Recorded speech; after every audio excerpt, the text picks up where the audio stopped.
Hello दोस्तों। अब हम शुरू करने वाले हैं यहाँ पर अपना नेक्स्ट टॉपिक ट्रिग्नोमेट्री। ट्रिग्नोमेट्री एक बहुत ही आसान और इम्पॉर्टेंट टॉपिक है। अगर हम एग्जाम में इस टॉपिक के वेटेज की बात करें तो प्री के पेपर में सीजीएल में जो आपके 25 क्वेश्चन आते हैं, 25 क्वेश्चन में से 3 से 4 क्वेश्चन आपको ट्रिग्नोमेट्री से देखने को मिलते हैं। मिनिमम 3 क्वेश्चन तो आपके पेपर में आते ही हैं, जो कि बहुत ज्यादा वेटेज है।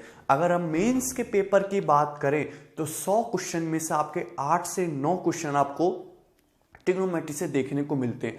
6 से 7 क्वेश्चन आपके डायरेक्टली ट्रिग्नोमेट्रिक फंक्शन से आते हैं और 2 से 3 क्वेश्चन आपके हाइट एंड डिस्टेंस से आते हैं।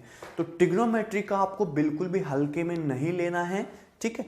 जितने भी मैं क्वेश्चन आपको यहाँ पे कराऊंगा, आपको हर एक क्वेश्चन को एनालाइज करना है, उसको अच्छे से प्रिपेयर करना है, ठीक है भाई। चलिए, और एक बात और कि एसएससी सीजीएल के अलावा आपकी ट्रिग्नोमेट्री सीडीएस के पेपर में बड़े वेटेज पे आती है। सीडीएस में आपकी ट्रिग्नोमेट्री पूछी जाती है, सीएचएसएल के पेपर में, एमटीएस के पेपर में पूछी जाती है, ठीक है। बाकी आपके कैट, जेट, आईएएफटी इन सब के पेपर में आपकी ट्रिग्नोमेट्री इतनी ज्यादा नहीं आती है, पूछी ही नहीं जाती। तो ट्रिग्नोमेट्री सीजीएल के पेपर में सबसे ज्यादा पूछी जाती है, तो इस वजह से वो ट्रिग्नोमेट्री पर खास ध्यान देते हैं। तो आपको ये टॉपिक अच्छे से प्रिपेयर करना है। दूसरी बात, अगर आप बुक से ट्रिग्नोमेट्री पढ़ने बैठोगे, चाहे आप किसी भी राइटर की बुक ले लीजिए, तो हर बुक में आपको सेम क्वेश्चन मिलेंगे। किसी बुक में वो सवाल पहले नंबर पे है तो किसी दूसरी बुक में वो 10वें नंबर पे मिल जाएगा। किसी बुक में वो सवाल 4थे नंबर पे तो किसी तीसरी बुक में वो आपको 5वें नंबर पे मिल जाएगा। किसी बुक में 6वें नंबर पे है तो चौथी बुक में आपको 8वें नंबर पे मिल जाएगा। नंबरिंग इधर उधर है, सवाल सेम है। अगर आप बात करो मार्केट में, तो मार्केट में केवल 300 क्वेश्चन ही अवेलेबल है ट्रिग्नोमेट्रिक पे। सारे के सारे टीचर वही घिसे पिटे क्वेश्चंस कराते हैं, 300, इसके अलावा किसी के पास कुछ नहीं है। अगर मैं बात बताऊं आपको कि ट्रिग्नोमेट्री के वो जो 300 सवाल हैं, बहुत सारे स्टूडेंट ऐसे हैं कि सवाल तो दूर की बात, उनको उन 300 सवालों के आंसर भी रटे हुए हैं, ठीक है। बहुत सारे स्टूडेंट ऐसे हैं कि उनको 300 सवालों के आंसर भी रटे हुए हैं, ठीक है। लेकिन मैं जो आपको यहाँ पर ट्रिग्नोमेट्री पढ़ाने वाला हूं, मैं वो आपको 300 सवाल तो कराऊंगा ही, जो आपको हर जगह मिल जाएंगे, प्लस मैं अपनी तरफ से 200 नए क्वेश्चंस क्रिएट करके आपको और बताऊंगा, ठीक है, जो आपको कहीं भी किसी बुक में नहीं मिलेंगे, और वो आपको क्वेश्चन अच्छी तरीके से प्रिपेयर करने। 2016 तक पेपर में सारे के सारे क्वेश्चन वही रिपीट होते थे, डिट्टो वही, एक एक क्वेश्चन 4-4-5 बार आया हुआ है। लेकिन 2017 के पेपर में आप देखोगे तो उन्होंने सारे के सारे क्वेश्चन नए क्रिएट करके दिए थे एसएससी सीजीएल ने, और बहुत सारे क्वेश्चन उन्होंने गलत भी बना दिए थे, ये अलग बात है, लेकिन क्वेश्चन नए बनाने की कोशिश की गई थी। एक आपकी बुक आती है आरडी शर्मा वाली 12th की, उससे भी कुछ क्वेश्चन आपके इंस्पायर थे। मैं उस बुक से भी आपको कुछ क्वेश्चन कराऊंगा जो आपके एग्जाम के पॉइंट ऑफ व्यू से इंपॉर्टेंट हो सकते हैं। थ्योरी ट्रिग्नोमेट्री में कोई बहुत ज़्यादा है नहीं, क्वेश्चन मैं आपको यहाँ पे ज़्यादा से ज़्यादा करवाने की कोशिश करूँगा। एक एक क्वेश्चन के मैं आपको 3-3, 4-4 तरीके भी बता दूंगा कि अगर आप यहाँ पे फंस जाओ तो आपको इस तरीके से चीज़ों को आगे बढ़ना है, ठीक है। जैसा मैं बोलूँ आपको उसी तरीके से इस टॉपिक को आगे बढ़ाना है, बिल्कुल भी हल्के में नहीं लेना है, क्योंकि टॉपिक काफ़ी इंपॉर्टेंट है। क्योंकि एक ही टॉपिक से आपके 8 से 9 क्वेश्चन यानी कि 10% सिलेबस है ट्रिग्नोमेट्री का आपका, ठीक है भाई। चलिए, ध्यान समझना है आपको, और आपने पढ़ी भी होगी ट्रिग्नोमेट्री 9वीं 10वीं में, और बहुत ही इंटरेस्टिंग और आसान सा टॉपिक है, ठीक है। चलिए स्टार्ट करेंगे। तो ट्रिग्नोमेट्री यानी कि त्रिकोणमिति, आपको इसका थोड़ा बहुत आइडिया भी होगा, लेकिन मैं आपको फिर भी एकदम बेसिक से शुरू करूंगा। मैंने ट्रिग्नोमेट्री पे 11 शीट के आसपास लगभग बनाई है, जिनमें शुरू की 4 शीट एकदम नॉर्मल हैं, एकदम बेसिक से हैं, और बाकी की शीटों का लेवल मैंने अपर रखा हुआ है, ठीक है। चलिए, आपने एक चीज जानते होंगे आप, राइट एंगल ट्रायंगल, समकोण त्रिभुज, ठीक है। ट्रिग्नोमेट्री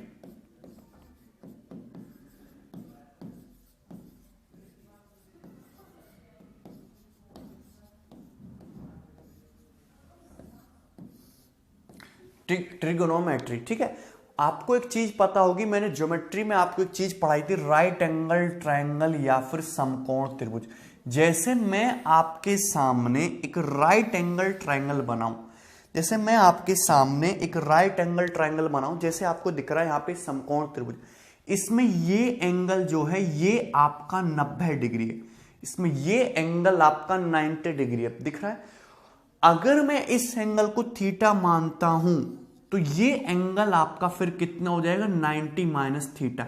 ये बात भी सभी को पता है कि अगर हम इस एंगल को थीटा मानते हैं तो ये एंगल क्या हो जाएगा आपका 90 माइनस थीटा। क्यों? क्योंकि त्रिभुज के तीनों कोणों का योगफल 180 डिग्री होता है। ये एंगल 90 है तो ये एंगल थीटा, ये एंगल ऑटोमेटिकली कितना हो जाएगा 90 माइनस थीटा। यानी कि राइट एंगल ट्रायंगल में एक एंगल 90 डिग्री होगा और बाकी दोनों एंगल 90 डिग्री से छोटे होंगे, यानी कि एक्यूट एंगल होंगे। थीटा भी 90 डिग्री से छोटा होगा और 90 माइनस थीटा भी 90 डिग्री से छोटा होगा। राइट एंगल ट्रायंगल में 90 डिग्री यानी कि राइट एंगल सबसे बड़ा होता है, तो उसके सामने की जो साइड है ये होती है आपकी हाइपोटीनियस। राइट एंगल के सामने की साइड क्या होती है आपकी हाइपोटीनियस यानी कि कर्ण, हाइपोटीनियस यानी कि कर्ण। ठीक है भाई, इसको डिनोट करते हैं हम एच से, इसको डिनोट करते हैं हम एच से। राइट एंगल ट्रायंगल समकोण त्रिभुज में 90 डिग्री की सामने की साइड होती है हाइपोटीनियस या कर्ण, इसको एच से भी डिनोट करते हैं। और हाइपोटीनियस जो होता है ये आपकी लार्जेस्ट साइड होती है। राइट एंगल ट्रायंगल में 90 डिग्री के सामने की साइड आपकी लार्जेस्ट साइड होती है, यानी कि सबसे बड़ी भुजा होती है। क्लियर है? चलिए, ये थीटा, तो इसको हम बोलते हैं एंगल थीटा के सामने ये हो गया परपेंडिकुलर, परपेंडिकुलर। क्लियर है भाई? परपेंडिकुलर, इसको P से डिनोट करते हैं। इसको डिनोट करते हैं हम बेस, ये क्या हो गया आपका बेस, इसको हम B से डिनोट करते हैं। क्लियर है? एक बात आप ध्यान रखना, आपको पता भी होगी कि अगर आपके पास एक समकोण त्रिभुज है, ये एंगल 90 है, तो एंगल 90 डिग्री के सामने हमेशा हाइपोटेन्यूस होगा। ये एंगल आपका 90 माइनस थीटा है। थोड़ी देर के लिए मैं इस एंगल को भूल जाता हूं, थोड़ी देर के लिए हम इस एंगल को भूल जाते हैं, समझते रहना। ठीक है, तो ये तो हो गया आपका हाइपोटेन्यूस। मैंने आपको अभी बताया कि 90 डिग्री के अलावा राइट एंगल ट्रायंगल में अदर टू एंगल्स क्या होते हैं, एक्यूट एंगल होते हैं।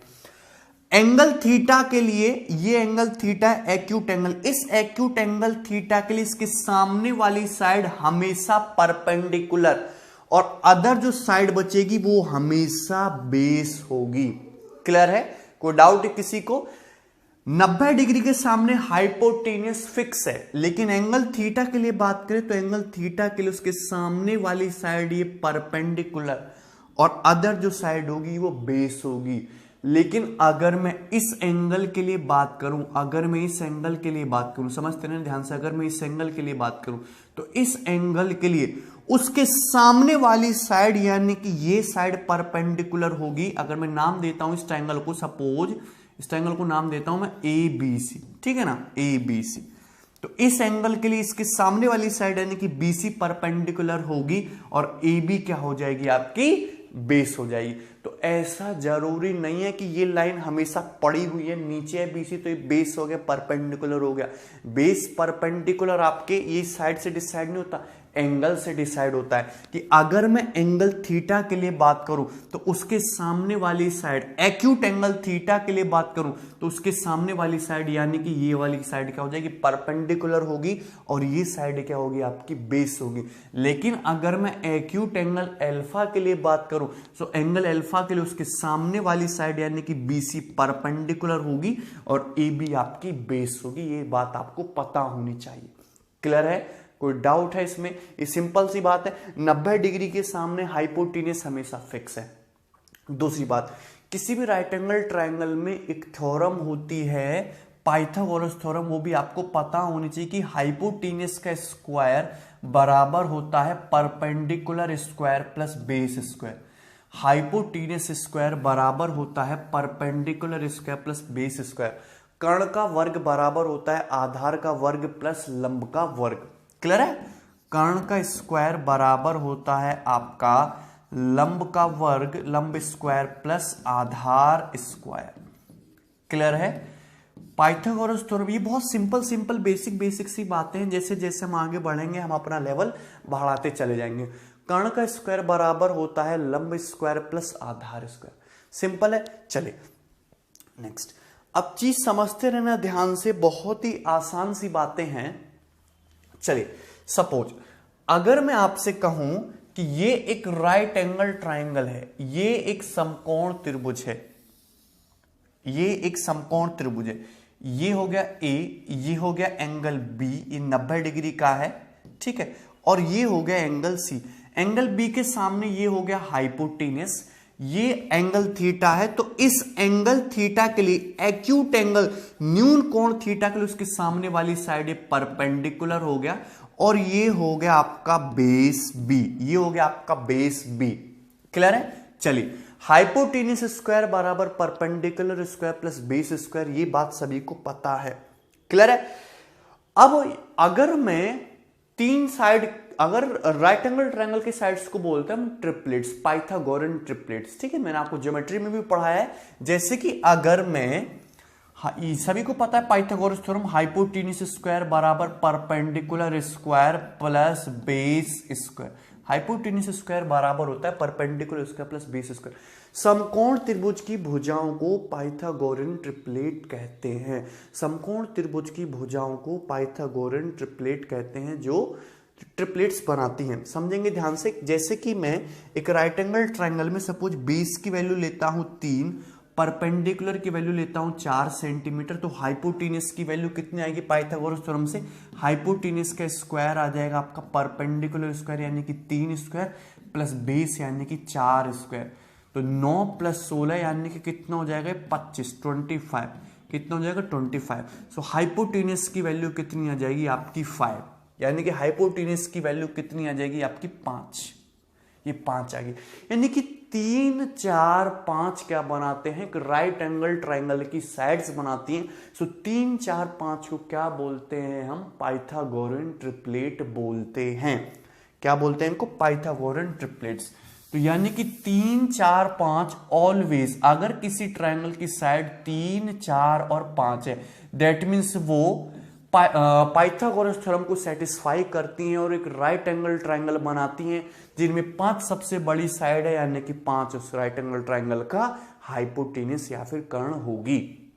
क्लियर है? तो ये आपका बेसिक पाइथागोरन ट्रिपलेट है। कुछ पाइथागोरन ट्रिपलेट हैं जो आपको याद रखने हैं। इससे क्या होगा कि आप चीजों को बार बार कैलकुलेट ना करके डायरेक्टली रिजल्ट लिख पाएंगे। जैसे कि सबसे पहला और सबसे सिंपल है 3, 4, 5। दूसरा है आपका 5, 12, 13, 5, 12, 13। तीसरा है आपका 8, 15, 17, 8, 15, 17, 7, 24, 25, 7, 24, 25, ठीक है भाई, 9, 40, 41, 9, 40, 41, ठीक है, 12, 35, 37, 12, 35, 37, ठीक है। क्लियर है? 20, 21, 29, 20, 21, 29, 29, 20, 21, 29। क्लियर है? 16, 63, 65, 16, 63, 65। तो ये कुछ पाइथागोरन ट्रिपलेट हैं जो आपको याद रखने हैं। ठीक है भाई। अगर मैं आपसे पूछूं कि एक राइट एंगल ट्रायंगल की साइड, एक साइड 7 है, एक साइड 24 है, तो राइट एंगल ट्रायंगल की सबसे बड़ी साइड बताइए। सबसे बड़ी साइड कहने का मतलब हाइपोटेनस, तो तुरंत आप हाइपोटेनस क्या बता दोगे? 25। 7, 24, 25, क्योंकि आपको याद है कि 7, 24, 25 क्या होते हैं? एक पाइथागोरन ट्रिपलेट बनाते हैं। तो ये सारे के सारे पाइथागोरन ट्रिपलेट आपको याद करने बेसिक हैं, राइट एंगल ट्रायंगल की साइड्स बनाती हैं। क्लियर है भाई? इसमें किसी को कोई समस्या? ये सारी बहुत ही आसान सी बातें हैं। दूसरी बात, किसी ट्रिपलेट में यदि मैं किसी नंबर से मल्टीप्लाई भी कर दूं तो भी क्या रहेगा? वो आपका ट्रिपलेट ही रहेगा। जैसे मैंने आपको बताया है कि 3, 4, 5 एक बेसिक पाइथागोरन ट्रिपलेट है, राइट एंगल ट्रायंगल बनाता है। तो यदि मैं इसमें मल्टीप्लाई कर दूं 2 से, मल्टीप्लाई कर दूं मैं इसमें 2 से, क्लियर है? तो 3, 4, 5 में 2 से मल्टीप्लाई करोगे तो 6, 8, 10 हो जाएगा। 6, 8, 10 भी एक ट्रिपलेट ही रहेगा। इसको बोलते हैं हम ड्राइव्ड ट्रिपलेट्स। क्या है ये? ड्राइव्ड ट्रिपलेट है। बेसिक ट्रिपलेट को 2 से मल्टीप्लाई करके आया है। 6, 8, 10। क्लियर है? 6, 8, 10 सभी को बात समझ में? तो 6, 8, 10 भी क्या होगा? पाइथागोरन ट्रिपलेट होगा। ये भी आपकी राइट एंगल ट्राइंगल बनाएगा। ठीक है, जैसे 5 12 13, 5 12 13 बेसिक पाइथागोरन ट्रिपलेट है। यदि आप इसमें मल्टीप्लाई कर देंगे 0.9 से, अगर आप इसे मल्टीप्लाई कर देंगे सपोज 0.9 से, किसी भी नंबर से आप मल्टीप्लाई करिए तो ये हो जाएगा 4.5, 10.8 एंड 11.7। ये भी क्या रहेगा आपका पाइथागोरन ट्रिपलेट रहेगा, ये भी आपका एक पाइथागोरन ट्रिपलेट ही है। क्लियर है, कोई डाउट है इसमें? सिंपल सी बातें हैं। चलिए दूसरी बात कि अगर हम जैसे ये हमारे पास है 7 24 25, सभी को पता है कि 7 24 25 क्या है, राइट एंगल ट्राइंगल की साइड से। अगर मैं इसमें मल्टीप्लाई कर दूं √11 - 1 से, 7 इंटू √11 - 1, 24 इंटू √11 - 1, 25 इंटू √11 - 1, तो ये भी क्या रहेगा, ये भी एक आपका पाइथागोरन ट्रिपलेट ही रहेगा। यानी कि किसी भी बेसिक ट्रिपलेट में यदि आप किसी नंबर से मल्टीप्लाई कर दोगे तो भी आपका पाइथागोरन ट्रिपलेट ही रहेगा, राइट एंगल ट्राइंगल की साइड्स होंगी वो भी। क्लियर है, किसी को कोई डाउट है इसमें? चलिए, ये सारी बातें बहुत सिंपल हैं, आपको आती भी हैं। ठीक है, चलिए अगर मैं आपको एक चीज बताना चाहूंगा कि आप ट्रिपलेट बना भी सकते हो, आप कितने भी बड़े नंबर का ट्रिपलेट बना भी सकते हो। ठीक है, मैंने आपको पहले भी सिखाया, फिर से मैं एक बार रिवाइज करवा रहा हूं। अगर आपको किसी ऑड नंबर का ट्रिपलेट लिखना है, अगर आपको किसी ऑड नंबर का ट्रिपलेट लिखना है, ठीक है, अगर आपको किसी ऑड नंबर का ट्रिपलेट लिखना है तो कैसे लिखेंगे? जैसे कि 3 आपको 3 का ट्रिपलेट लिखना है तो कैसे लिखोगे? चलिए, तो सबसे पहले 3 का स्क्वायर कितना आएगा आपका? 9। 3 का स्क्वायर कितना हो जाएगा? 9। आपको 3 का ट्रिपलेट लिखना है तो 3 का स्क्वायर क्या हो जाएगा आपका? 9। क्लियर है, 9 हो गया। 9 को आप 1 के डिफरेंस पे ब्रेक कर दीजिए।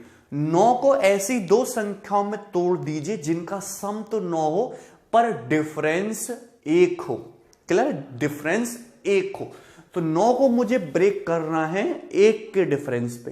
क्लियर है, समझेंगे बात को? तो 9 को यदि मुझे 1 के डिफरेंस पे ब्रेक करना है तो 4 और 5, तो 3 4 5 क्या हो जाएगा आपका? ट्रिपलेट हो जाएगा। 3 4 5 क्या हो जाएगा आपका? ट्रिपलेट हो जाएगा।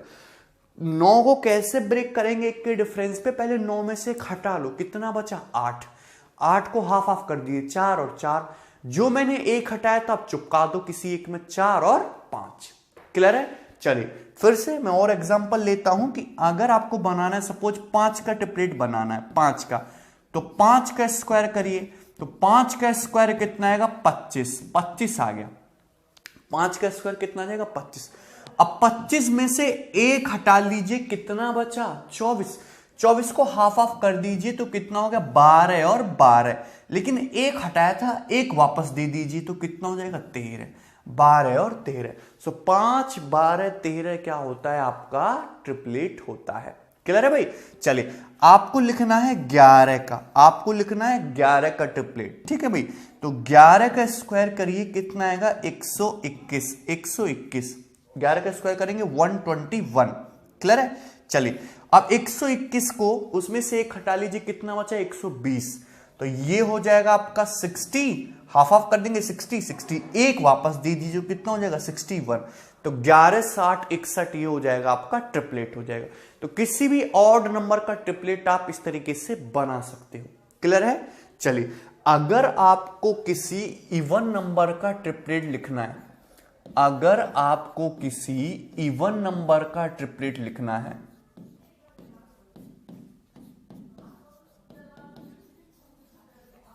ठीक है, अगर आपको किसी इवन नंबर का ट्रिपलेट लिखना है तो कैसे लिखेंगे? ठीक है, चलिए जैसे कि आपको सपोज 8 का ट्रिपलेट लिखना है, 8 का। क्लियर है? तो 8 का स्क्वायर कितना होता है? 64। 8 का स्क्वायर कितना होता है? 64। 64 को क्या करिए? हाफ कीजिए, 64 को 2 से डिवाइड करिए, कितना आएगा? 32। 64 को 2 से डिवाइड कीजिए, कितना आएगा? 32। 64 को 2 से डिवाइड किया, कितना आएगा? 32। तो 32 आया। पहले आप अगर आपको इवन नंबर का ट्रिपलेट लिखना है तो पहले स्क्वायर कीजिए, स्क्वायर हो गया, स्क्वायर करने के बाद उसको हाफ कीजिए, कितना हो गया? 32। अब 32 को 2 के डिफरेंस पे ब्रेक कर दीजिए। तो 32 को 2 के डिफरेंस पे ब्रेक करना है, ठीक है ना, मतलब ऐसी दो संख्याओं में तोड़ देना है जिनका सम तो 32 हो पर उनका डिफरेंस 2 हो। तो 32 में से पहले 2 हटा लीजिए, कितना बचा, 30 बचा। 30 को हाफ हाफ कर दीजिए, 15 और 15। सो 32 में से 2 हटा लीजिए, 30 बचा, हाफ कर दे, ये भी 15 और ये भी 15। अब जो 2 मैंने हटाया था उसको वापस दे दीजिए, कितना हो गया, 17।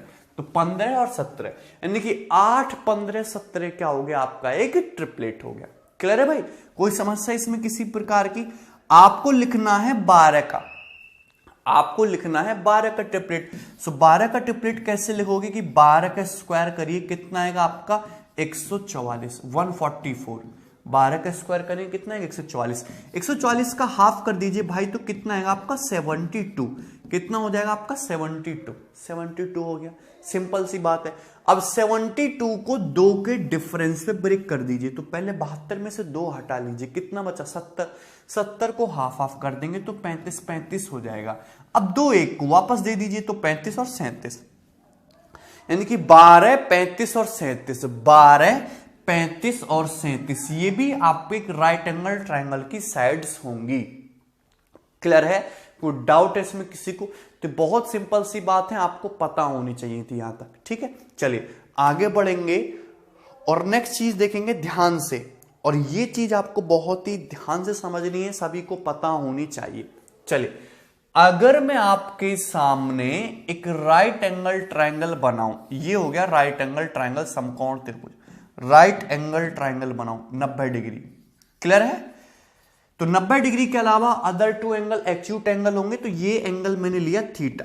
इस एंगल थीटा के लिए उसके सामने वाली साइड ये परपेंडिकुलर हो जाएगी, ये साइड आपकी बेस हो जाएगी, और 90 डिग्री के सामने ये आपका हमेशा हाइपोटेन्यूस होगा, ऑलवेज फिक्स्ड। ठीक, आप सभी को पता होना चाहिए sine theta, cos theta, tan theta, cot theta, sec theta, cosec theta, सभी लोगों ने इनके नाम सुने। ये है क्या? एक्चुअली ये ट्रिग्नोमेट्रिक रेशियो है। एक्चुअली क्या है ये? ट्रिग्नोमेट्रिक रेशियो, त्रिकोणमितीय अनुपात है। राइट एंगल ट्रायंगल की साइड्स के जो रेशियो, राइट एंगल ट्रायंगल में 3 साइड होती हैं, इन साइड के रेशियो को ही हम ट्रिग्नोमेट्रिक रेशियो कहते हैं। तो राइट एंगल ट्रायंगल की साइड्स के रेशियो को 6 तरीके से लिखा जा सकता है। कितने तरीकों से? 6 तरीकों से लिखा जा सकता है। तो हर एक तरीके को क्या कर दिया हमने? नाम दे दिया।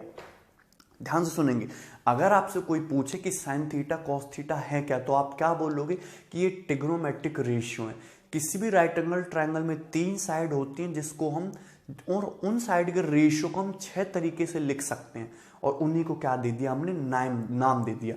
तो actually sign theta cos theta tan theta है क्या? ये ट्रिग्नोमेट्रिक रेशियो है, त्रिकोणमितीय अनुपात है।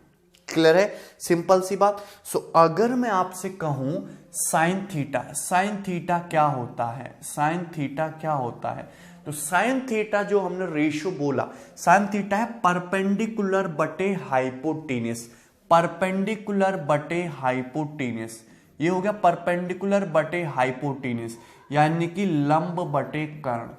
साइन थीटा हो गया परपेंडिकुलर बटे हाइपोटेन्यूस, यानी कि लंब बटे कर्ण। ये आपका एक ट्रिग्नोमेट्रिक रेशियो है। राइट एंगल ट्रायंगल की परपेंडिकुलर जो होता है, किसी भी एंगल थीटा के उसके सामने वाली साइड परपेंडिकुलर, और उससे हाइपोटेन्यूस का जो रेशियो होगा वो साइन थीटा की वैल्यू होती है। उनकी लेंथ का जो अनुपात होगा, परपेंडिकुलर की लंबाई से हाइपोटेन्यूस की लंबाई का जो अनुपात होगा वो क्या होगा? साइन थीटा होगा। क्लियर है? कोई डाउट है इसमें किसी को? दूसरी बात, कॉस थीटा, कॉस थीटा। तो कॉस थीटा क्या होता है? इस एंगल थीटा के लिए क्या साइड क्या है? आपकी बेस, और ये क्या आपका हाइपोटेन्यूस। तो कॉस थीटा होता है बेस बटे हाइपोटेन्यूस। कॉस थीटा होता है बेस बटे हाइपोटेन्यूस। किसी राइट एंगल ट्रायंगल में किसी एक्यूट एंगल के लिए, थीटा के लिए, आधार से कर्ण की लंबाई का अनुपात क्या होता है? Cos theta. कॉस थीटा बराबर आधार बटे कर्ण। क्लियर है? कोई डाउट है इसमें? चलिए तीसरी बात, अगर हम यहां पे देखें टेन थीटा, टेन थीटा, तो टेन थीटा एंगल, इस एंगल थीटा के लिए साइड परपेंडिकुलर और ये साइड बेस। तो टेन थीटा होता है आपका परपेंडिकुलर बटा बेस, परपेंडिकुलर बटे बेस यानी कि लंब बटे आधार, परपेंडिकुलर बटा बेस यानी कि लंब बटे आधार। क्लियर है, लंब बटे आधार, सिंपल सी बात है। Cot theta, sine theta, cos theta, tan theta, ये आपके बेसिक रेशियो है, बेसिक ट्रिग्नोमेट्रिक रेशियो जो कि काफी इंपॉर्टेंट है। Sine theta, cos theta, tan theta, तीन तरीके से आप ये रेशियो को लिख सकते हो। क्लियर है। अगर मैं इन्हीं को रिवर्स करके लिखना चाहूं, जैसे कि अगर मैं कॉट थीटा लिखना चाहूं तो कॉट थीटा होता है बेस बटे परपेंडिकुलर। कॉट थीटा क्या होता है? बेस बटे परपेंडिकुलर यानी कि आधार बटे लंब, बेस बटे परपेंडिकुलर यानी कि आधार बटे लंब। क्लियर है, कोई डाउट है इसमें? अगर मैं लिखना चाहूं सेक थीटा, सेक थीटा, तो सेक थीटा क्या होता है? हाइपोटेनियस बटा बेस, हाइपोटेनियस बटा बेस। क्लियर है भाई। अगर हम यहां पे बात करें कोसेक थीटा की, तो कोसेक थीटा बराबर क्या हो जाएगा?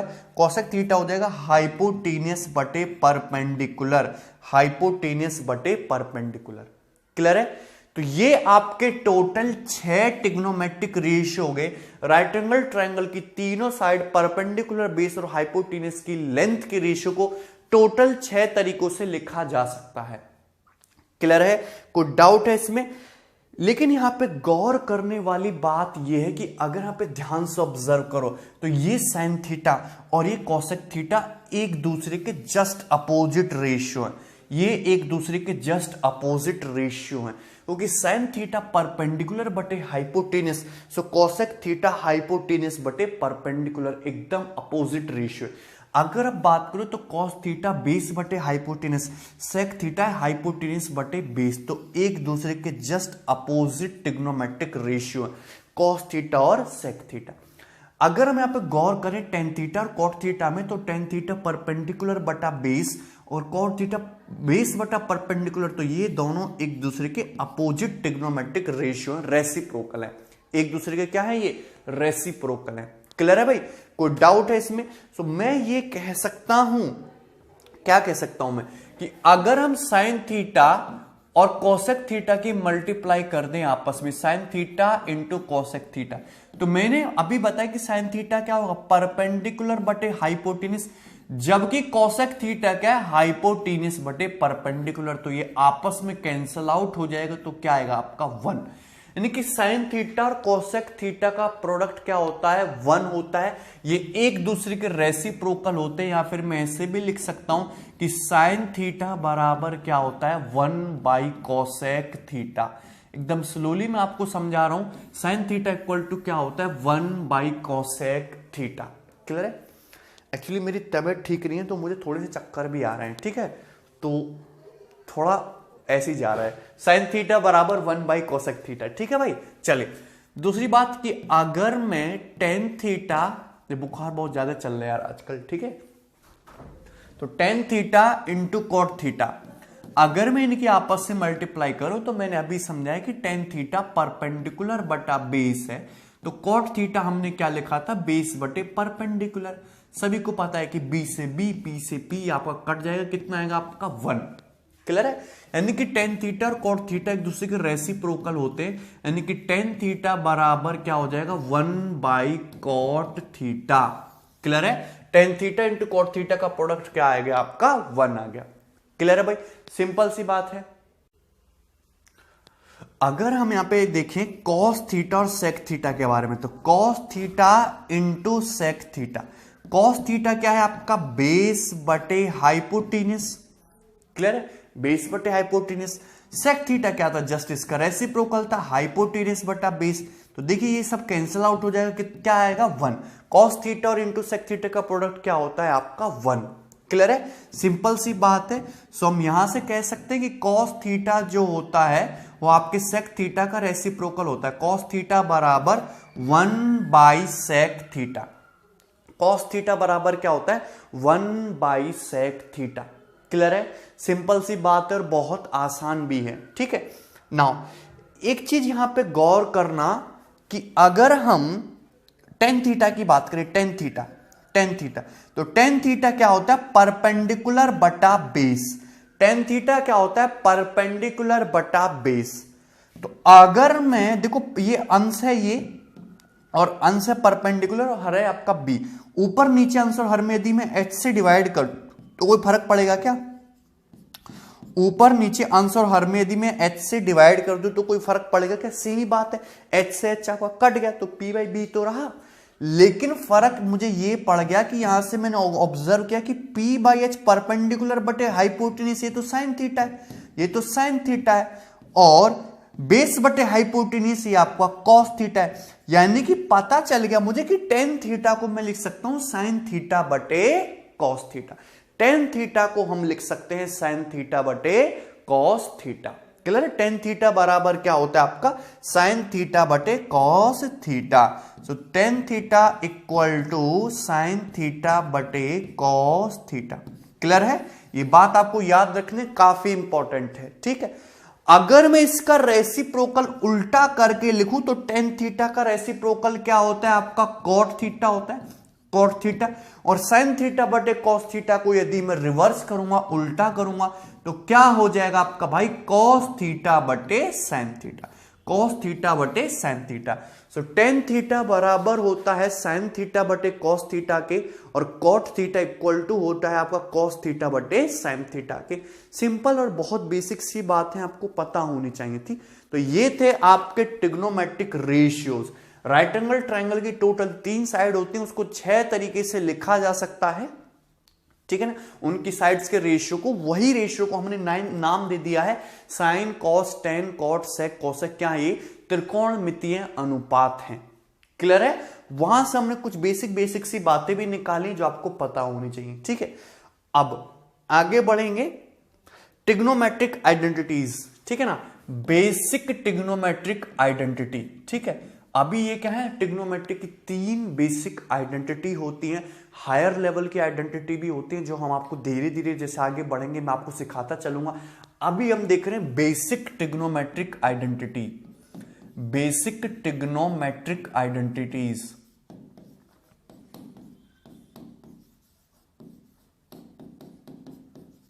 ठीक है, ओके, चलिए मैंने आपको एक थ्योरम बताई थी, पाइथागोरस थ्योरम, जिसके अकॉर्डिंग क्या होता है? हाइपोटेन्यूज स्क्वायर बराबर perpendicular square plus base square. मैंने आपको बताया था हाइपोटेन्यूज स्क्वायर बराबर perpendicular square plus base square. क्या है ये? Pythagoras theorem. अगर मैं दोनों तरफ यहां पे डिवाइड कर दूं p से, अगर मैं यहां पे दोनों तरफ डिवाइड कर दूं किससे? p से, या h से डिवाइड कर देते हैं, h स्क्वायर से। मैं यहां पे दोनों साइड, लेफ्ट हैंड साइड और राइट हैंड साइड में h स्क्वायर से डिवाइड कर देता हूं। मैंने h स्क्वायर से डिवाइड कर दिया तो ये हो जाएगा p बाई एच का whole square plus b by H का होल स्क्वायर। क्लियर है भाई? सो एच स्क्वायर बटे एच स्क्वायर ये 1 हो गया, ये तो 1 हो गया। p by H, P by H क्या हो गया आपका? परपेंडिकुलर बटे हाइपोटेन्यूज, और परपेंडिकुलर बटे हाइपोटेन्यूज क्या होता है आपका? साइन थीटा, यानी कि sine square theta, plus base बटे हाइपोटेन्यूज क्या होता है आपका? कॉस थीटा, कॉस थीटा का स्क्वायर यानी कि कॉस स्क्वायर थीटा, यानी कि sine square theta plus cos square theta क्या होता है? ऑलवेज 1 होता है। Sign square theta plus cos square theta का सम क्या होता है? ऑलवेज 1 होता है। Sign square theta plus cos square theta बराबर 1 ट्रिग्नोमेट्री की सबसे बेसिक आइडेंटिटी है जो आपको पता होनी चाहिए। Sign square theta plus cos square theta always 1 होता है। ये आपको तरोड़ मरोड़ के ऊपर नीचे दाएं बाएं हर तरीके से पता होनी चाहिए। अगर मैं इसको लिखना चाहूं तो मैं ऐसे भी लिख सकता हूं कि साइन स्क्वायर थीटा बराबर कॉस स्क्वायर थीटा को इधर शिफ्ट कर दे तो 1 minus cos square theta. Sign square theta बराबर 1 minus cos square theta. Clear है? या फिर कहीं कहीं पे ऐसे भी यूज करेंगे हम, साइन थीटा बराबर under root 1 minus cos square theta. Sine theta बराबर under root 1 minus cos square theta. अगर मैं कॉस स्क्वायर थीटा की बात करूं तो कॉस स्क्वायर थीटा को इस तरीके से लिखोगे, साइन स्क्वायर थीटा को इधर शिफ्ट कर दोगे तो 1 माइनस साइन स्क्वायर थीटा। सही बात है, अंडर रूट लेंगे सो कॉस थीटा बराबर क्या आ जाएगा? Under root 1 minus sine square theta. Cos theta बराबर √1 minus sine square theta. Clear है? सो ये इंपॉर्टेंट बात है, आपको हर तरीके से ये ट्रिग्नोमेट्रिक आइडेंटिटी याद होनी चाहिए। तो sine square theta plus cos square theta is always equal to 1। लेकिन बहादुरी इसमें नहीं है कि sine square theta plus cos square theta बराबर 1 आप जानते हो। बहादुरी तब है जब क्वेश्चन बनाते समय आप ये समझ पाओ कि 1 का मतलब होता है sign square theta plus cos square theta. बहादुरी किसमें? जब क्वेश्चन सॉल्व करते वक्त आपको यह पता लग जाए कि 1 का मतलब होता है sign square theta plus cos square theta. कुछ क्वेश्चन ऐसे भी बनाऊंगा मैं जहां पे आपको यह लिखने की जरूरत पड़ेगी कि 1 बराबर होता है sign square theta plus cos square theta. वो बड़ी बात है, ठीक है? तो ये सारी बातें आप सिंपल सी हैं, आपको पता होनी चाहिए। क्लियर है? चलिए, अब जैसे कहीं कहीं पे क्वेश्चन में ये है आपको 1 माइनस साइन थीटा, कहीं कहीं पे क्वेश्चन में आपको इस तरीके से चीजें लिखी हुई मिलती हैं, 1 माइनस साइन थीटा या फिर 1 प्लस साइन थीटा, इस तरीके से चीजें लिखी हुई मिलती हैं, या फिर 1 माइनस कॉस थीटा या फिर 1 प्लस कॉस थीटा। इस तरीके से क्वेश्चंस में आपको काफी ज्यादा चीजें देखने को मिलेंगी। 1 minus sine theta, 1 plus sine theta, 1 minus cos theta, 1 plus cos theta. Clear है? देखिए 1 माइनस साइन थीटा का कोई मतलब नहीं है, लेकिन मतलब निकल सकता है यदि मैं ऊपर नीचे 1 प्लस साइन थीटा से मल्टीप्लाई कर दूं। अगर मैं ऊपर नीचे 1 प्लस साइन थीटा से मल्टीप्लाई कर देता हूं, अब देखना 1 minus sine theta into 1 plus sine theta क्या बन गया? A square minus b square, a minus b into a plus b, 1 minus sine square theta. और 1 माइनस साइन स्क्वायर थीटा क्या हो जाएगा? Cos square theta. So cos square theta बटे 1 plus sine theta. तो आप देख सकते हैं कि 1 माइनस साइन थीटा का नया रूप मैंने क्या लिख दिया? 1 माइनस साइन थीटा का नया रूप मैंने क्या लिख दिया? कॉस स्क्वायर थीटा बटे 1 प्लस साइन थीटा। सो आपको इसका भी यूज करना आना चाहिए कि 1 माइनस साइन थीटा आवारा घूम रहा है, अगर मैं इसमें 1 प्लस साइन थीटा से ऊपर नीचे मल्टीप्लाई कर दूं तो मुझे एक नई चीज देखने को मिल सकती है। सेम टू सेम यहां पे 1 प्लस साइन थीटा आवारा घूम रहा है, अगर मैं 1 माइनस साइन थीटा में ऊपर नीचे मल्टीप्लाई कर दूं तो मुझे एक नया रूप इसको देखने को मिल सकता है। सिमिलरली यहां पे 1 माइनस कॉस थीटा आवारा घूम रहा है, यदि मैं ऊपर नीचे 1 प्लस कॉस थीटा से मल्टीप्लाई डिवाइड कर दूं तो भी एक नया रूप देखने को मिल सकता है। तो ये सिंपल सी बातें हैं जो आपको क्वेश्चंस में यूज करनी है। क्लियर है भाई? चलिए दूसरी बात आगे बढ़ेंगे। मैंने आपको बताइए पाइथागोरस थ्योरम की हाइपोटेन्यूस का स्क्वायर बराबर होता है perpendicular square plus base square के। हाइपोटेन्यूस स्क्वायर बराबर होता है perpendicular square plus base square के। एकदम बेसिक्स में आपको समझा रहा हूं। क्लियर है? सिंपल सी बात है। अगर मैं यहां पे डिवाइड कर दूं, सपोज किससे? पी से मैंने डिवाइड किया, हाइपोटेन्यूस पी स्क्वायर से, मैंने दोनों तरफ पी स्क्वायर से डिवाइड कर दिया, पी स्क्वायर से divide by P square, P square से मैंने तरफ डिवाइड कर दिया, तो ये क्या हो जाएगा? 1 प्लस बी बाई पी का whole square, B by P का होल स्क्वायर। क्लियर है? कोई डाउट है इसमें? हाइपोटेन्यूस बाई पी का होल स्क्वायर, पी स्क्वायर से मैंने तरफ डिवाइड कर दिया, पी स्क्वायर बटे पी स्क्वायर 1 हो गया, तो बी स्क्वायर बटे पी स्क्वायर यानी कि बी बाई पी का होल स्क्वायर। अब बताइए कर्ण बटे परपेंडिकुलर, हाइपोटेन्यूस बटे ये आपका परपेंडिकुलर, हाइपोटेन्यूस बटे परपेंडिकुलर क्या होता है आपका? कोसेक थीटा होता है। क्या होता है? ये कोसेक थीटा होता है।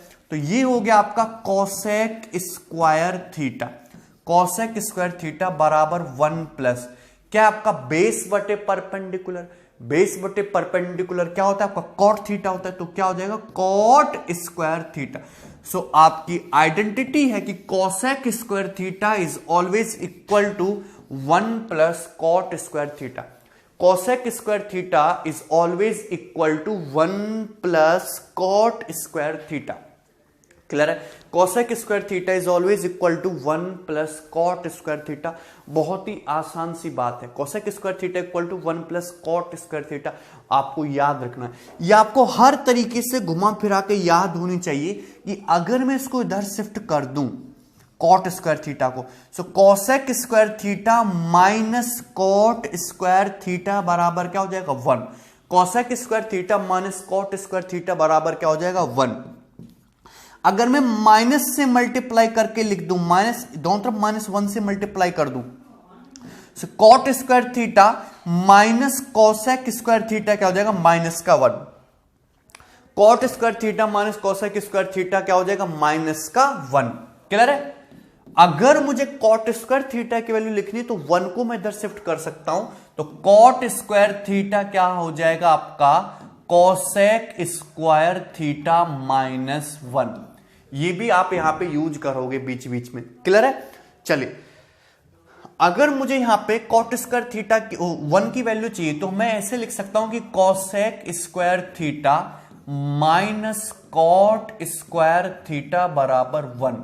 Cosec square theta minus cot square theta बराबर 1। क्लियर है भाई? चलिए, अब यहां पे गौर से जरा ऑब्जर्व करना, ये cosec square theta minus cot square theta बराबर 1, a square minus b square बराबर 1। So a plus b, a square minus b square का फॉर्मूला क्या होता है, a plus b cosec theta plus cot theta into cosec theta minus cot theta into cosec theta minus cot theta बराबर 1। यही होगा, यही होगा कि नहीं? सो अगर मैं यहां से लिखना चाहूं cosec theta plus cot theta की value, cosec theta plus cot theta की वैल्यू, सो ये इधर चला जाएगा बटे में, सो ये हो जाएगा 1 by cosec theta minus cot theta, 1 by cosec theta minus cot theta. So ये ट्रिग्नोमेट्रिक आइडेंटिटी का ये वाला नया रूप भी आपको याद रखना है कि cosec theta plus cot theta reciprocal होता है cosec theta minus cot theta के। Cosec theta plus cot theta और cosec theta minus cot theta एक दूसरे के रेसिप्रोकल होते हैं, उल्टे होते हैं, और इनका प्रोडक्ट जो होता है वो हमेशा 1 होता है। क्लियर है? सिंपल सी बात है और बहुत ही आसान सी बात भी है। ठीक है भाई? चलिए आगे बढ़ेंगे, एक चीज और देखेंगे ना। पाइथागोरस थ्योरम सभी को पता है कि हाइपोटेनस स्क्वायर बराबर perpendicular square plus base square. Clear है? अगर मैं दोनों तरफ यहां पे डिवाइड कर दूं बी स्क्वायर से, अगर मैं दोनों तरफ बी स्क्वायर से डिवाइड कर दूं तो ये हो जाएगा एच स्क्वायर बटे बी स्क्वायर बराबर पी स्क्वायर बटे B square plus 1। B square बटे बी स्क्वायर क्या हो जाएगा, 1। क्लियर है भाई? हाइपोटेनस बटा बेस क्या होता है, सेक थीटा। सभी को पता है किसी राइट एंगल ट्रायंगल में हाइपोटेनस का बेस से रेशियो क्या होता है, सेक थीटा। सो हाइपोटेनस स्क्वायर बटे बेस स्क्वायर क्या हो जाएगा आपका, सेक स्क्वायर थीटा। क्या हो जाएगा, सेक स्क्वायर थीटा। परपेंडिकुलर बटा बेस क्या होता है, परपेंडिकुलर बटा बेस सभी को पता है टेन थीटा होता है, टेन थीटा। तो ये हो जाएगा टेन स्क्वायर थीटा प्लस 1। तो सेक स्क्वायर थीटा होता है 1 plus tan square theta. Sec square theta होता है 1 प्लस टेन स्क्वायर थीटा। बहुत ही इंपॉर्टेंट ट्रिग्नोमेट्रिक आइडेंटिटी है, आपको याद रखनी है। सेक स्क्वायर थीटा बराबर 1 plus tan square theta. Clear है? अगर मैं यहां से टेन स्क्वायर थीटा की वैल्यू निकालूं तो टेन स्क्वायर थीटा की वैल्यू ये 1 इधर आ जाएगा, sec square theta minus 1। Tan square theta बराबर sec square theta minus 1। Clear है? कोई समस्या इसमें किसी प्रकार की? अगर मैं टेन स्क्वायर थीटा को इधर शिफ्ट कर दूं तो आप देख सकते हैं कि sec square theta minus tan square theta बराबर क्या होता है, 1। Sec square theta minus tan square theta क्या होता है आपका, 1। क्लियर है? कोई समस्या? चलिए, sec theta, sec square theta minus tan square theta, a square minus b square, यानी कि ए प्लस बी यानी कि sec theta plus tan theta into a minus b यानी कि sec theta minus tan theta बराबर क्या हो जाएगा आपका, 1। क्लियर है? Sec theta plus tan theta into sec theta minus tan theta क्या हो जाएगा आपका, 1। क्लियर है?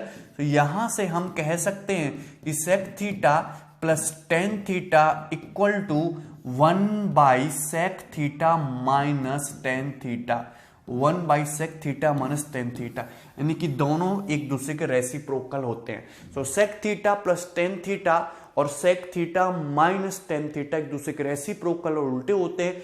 इनका जो प्रोडक्ट है वो क्या आता है, हमेशा 1 होता है। सिंपल सी बात है। क्लियर है? कोई डाउट है इसमें किसी को? यहां तक मैंने आपको बहुत सिंपल और बेसिक सी बातें बताई। चलिए आगे बढ़ेंगे, अब समझेंगे ध्यान से। क्या समझेंगे अब? Trigonometric table. आपको ट्रिग्नोमेट्रिक की टेबल याद होनी चाहिए। ठीक है? टेबल याद होनी चाहिए कि 0 डिग्री की, 30 डिग्री की, 45 डिग्री की, इन सब की वैल्यू क्या होती है। समझदार तो हो ही आप, आपको शायद याद भी होगी, पर फिर भी मैं आपके सामने एक बार लिख रहा हूं, आपको पता होनी चाहिए। ठीक है भाई, चलिए ये हो गया आपका 0 degree, 30 degree, 45 degree, 0 degree, 30 degree, 45 degree. Trigonometric ratio की वैल्यू याद होनी चाहिए जब आपका एंगल 0 डिग्री हो, 30 डिग्री हो, 45 डिग्री हो, 60 डिग्री हो, 90 डिग्री हो। क्लियर है?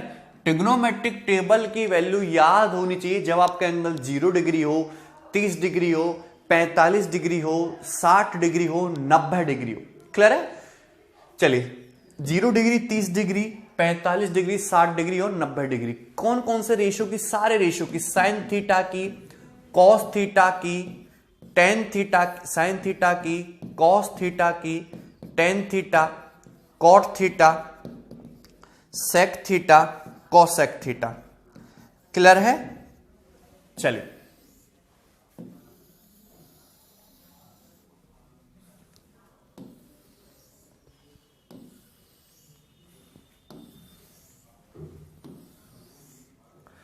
ठीक है भाई, अगर मैं बात करूं साइन 0 डिग्री की, अगर मैं बात करूं कि साइन 0 डिग्री की, कि साइन 0 डिग्री की वैल्यू क्या होती है, साइन 0 डिग्री की वैल्यू क्या होती है, तो साइन 0 डिग्री की वैल्यू होती है आपकी 0।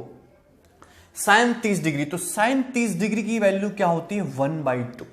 साइन 45 डिग्री, साइन 45 डिग्री की वैल्यू क्या होती है? 1/√2। क्लियर है? साइन 60 डिग्री, साइन 60 डिग्री की वैल्यू क्या होती है? √3/2। साइन 90 डिग्री, तो साइन 90 डिग्री की वैल्यू क्या होती है? साइन 90 डिग्री की वैल्यू होती है 1। एक बार मैं आपको बताना चाहूंगा कि इसका एक्चुअली मतलब है क्या, कि अगर मैं आपके सामने एक राइट एंगल ट्राइंगल बनाऊं, समकोण त्रिभुज, ये तो आपका 90 डिग्री का एंगल है, ये हो गया आपका समकोण त्रिभुज, ये एंगल 90 डिग्री है। चलिए सपोज ये एंगल मैंने 45 डिग्री ले लिया, सपोज ये एंगल मैंने 45 डिग्री लिया, अब मुझसे पूछा कि साइन 45 डिग्री बताओ। अगर ये एंगल 45 डिग्री, तो भाई जाहिर सी बात है कि ये एंगल भी आपका 45 डिग्री का होगा, 45। तो अगर ये साइड तुम्हारी 1 यूनिट है, तो ये साइड भी इक्वल 1 यूनिट आएगी। सो पाइथागोरस थ्योरम से ये कितना आएगा? √2 आएगा। तो साइन का मतलब क्या होता है? साइन 45 मतलब परपेंडिकुलर बटे हाइपोटेनस। सो परपेंडिकुलर 45 डिग्री के सामने 1 और hypotenuse √2। So that's why sine 45 perpendicular बटे हाइपोटेनस 1/√2, 1/√2, 1/√2, परपेंडिकुलर बटे हाइपोटेनस यानी कि 1/√2। क्लियर है? आपसे पूछा है जैसे साइन 0 डिग्री की वैल्यू लिखनी है, साइन 0 डिग्री मतलब आपको 0 डिग्री, तो 0 डिग्री मतलब जैसे ये मैंने आपके सामने राइट एंगल ट्रायंगल ये बनाया, समकोण त्रिभुज ये बनाया मैंने, ये एंगल 90 डिग्री का है, तो ये एंगल मैंने 0 डिग्री लिया। 0 डिग्री का मतलब ये एंगल, ये राइट एंगल ट्रायंगल में एंगल 0 डिग्री कब पॉसिबल है? इस राइट एंगल ट्रायंगल में ये मैंने 0 डिग्री का लिया, इसके सामने परपेंडिकुलर होगा, ये बेस होगा, ये हाइपोटेनस होगा। मुझे ये बताइए कि ये एंगल 0 डिग्री का कब पॉसिबल है? एंगल 0 डिग्री का तब पॉसिबल है जब मैं परपेंडिकुलर की वैल्यू क्या ले लूं? 0। परपेंडिकुलर की वैल्यू क्या ले लेंगे? 0। अगर इसकी कोई लेंथ ही नहीं होगी परपेंडिकुलर की, तो ये एंगल कितने डिग्री का होगा? 0 डिग्री का एंगल बनेगा ही नहीं। उस केस में साइन 0 डिग्री की जो वैल्यू आएगी परपेंडिकुलर बटे हाइपोटेनस, परपेंडिकुलर हमारा 0 है, हाइपोटेनस से डिवाइड करोगे तो साइन 0 डिग्री की वैल्यू क्या आएगी? 0। क्लियर है? सो हर एक बात यहां पे कुछ हिसाब लगा के लिखी गई है, कोई फर्जी में इसका कोई मतलब नहीं है कि कुछ भी लिख दिया है। ठीक है? साइन 90 डिग्री की बात करें, अगर आप साइन 90 डिग्री की बात करें, ठीक है भाई, साइन 90 डिग्री की बात करें, सो ये एंगल है आपका 90 डिग्री, ठीक है, ये है आपका बेस, ये परपेंडिकुलर, और ये है आपका हाइपोटेनस, ये एंगल थीटा है। मुझे इस एंगल थीटा को 90 डिग्री बनाना है, मुझे इस एंगल थीटा को 90 डिग्री बनाना। सो ये एंगल थीटा 90 डिग्री कब बनेगा? जब मैं इस एंगल को, इस पॉइंट को खिसका के मैं यहां पे रख दूं, इस पॉइंट पे। अगर मैं इस पॉइंट को खिसका के इस पॉइंट पे रख दूं, क्लियर है? अगर मैं इस पॉइंट को खिसका के इस पॉइंट में रख दूं, यानी कि मैं राइट एंगल ट्रायंगल कुछ इस तरीके से बनाऊं कि ये आपका राइट एंगल ट्रायंगल है, ये बस ये राइट एंगल ट्रायंगल एक स्ट्रेट लाइन। उस केस में क्या होगा कि आपका परपेंडिकुलर और हाइपोटेन्यूस दोनों बराबर बराबर हो जाएंगे, परपेंडिकुलर और हाइपोटेन्यूस दोनों बराबर और बराबर हो जाएंगे, और बेस की वैल्यू क्या हो जाएगी, जीरो। बेस की वैल्यू क्या हो जाएगी आपकी, जीरो।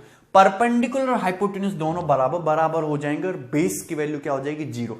और परपेंडिकुलर और हाइपोटेन्यूस बराबर बराबर हो जाएंगे तो साइन थीटा का मतलब ही होता है परपेंडिकुलर बटे हाइपोटेन्यूस, दोनों की लेंथ बराबर बराबर है, तो 1/b/h कितना आ जाएगा, 1।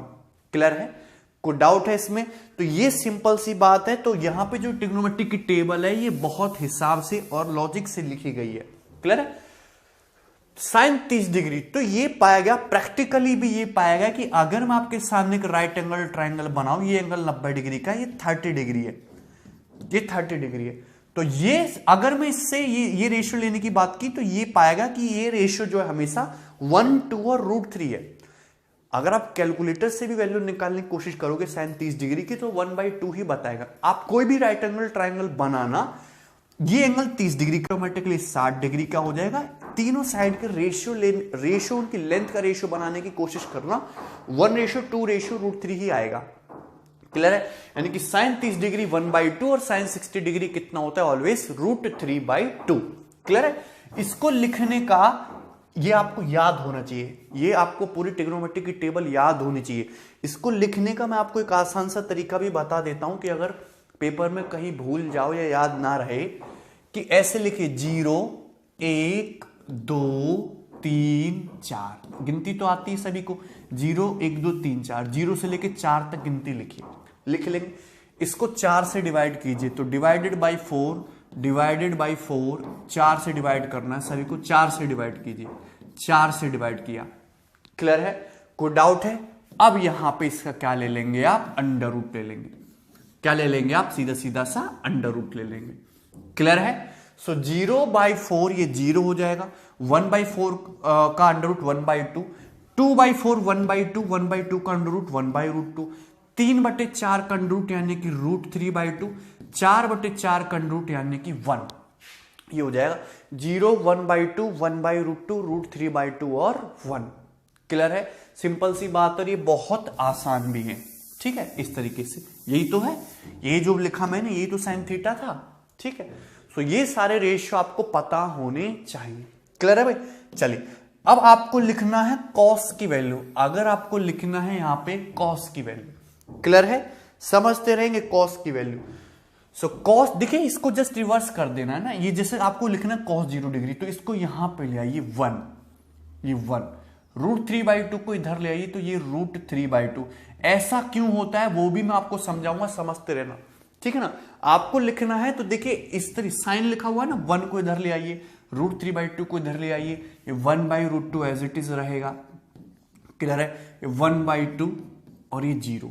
समझ में आया सभी को? हमने क्या किया, 1/2 और ये 0, ये कॉस की वैल्यू हो जाएंगी, cos 0, cos 30, cos 45, cos 60, cos 90। अगर आपको tan थीटा की वैल्यू लिखनी है, ठीक है भाई, tan थीटा की, तो कुछ नहीं करना, tan थीटा क्या होता है, sin थीटा बटे cos थीटा, दोनों को डिवाइड कर दीजिए। डिवाइड करेंगे तो 0/1 0 हो जाएगा, ये डिवाइड करेंगे तो 1/√3 हो जाएगा, 1/√2 को 1/√2 से डिवाइड करेंगे 1 हो जाएगा, √3/2 को 1/2 से डिवाइड करेंगे तो √3 हो जाएगा, 1 को आप 0 से डिवाइड करेंगे तो ये अनडिफाइंड भी होता है, अनडिफाइंड भी, और ये आपका इनफाइनाइट भी हो सकता है। अनडिफाइंड भी होता है या फिर इनफाइनाइट भी होता है। क्लियर है? कोई डाउट इसमें? सिंपल सी बात ना। कॉट थीटा,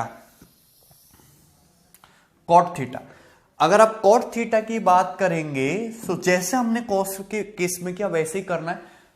इसको इधर शिफ्ट कर देते हैं तो ये आ जाएगा तुम्हारा अनडिफाइंड, अनडिफाइंड। क्लियर है ना? ये √3, ये 1, ये 1/√3 और ये 0।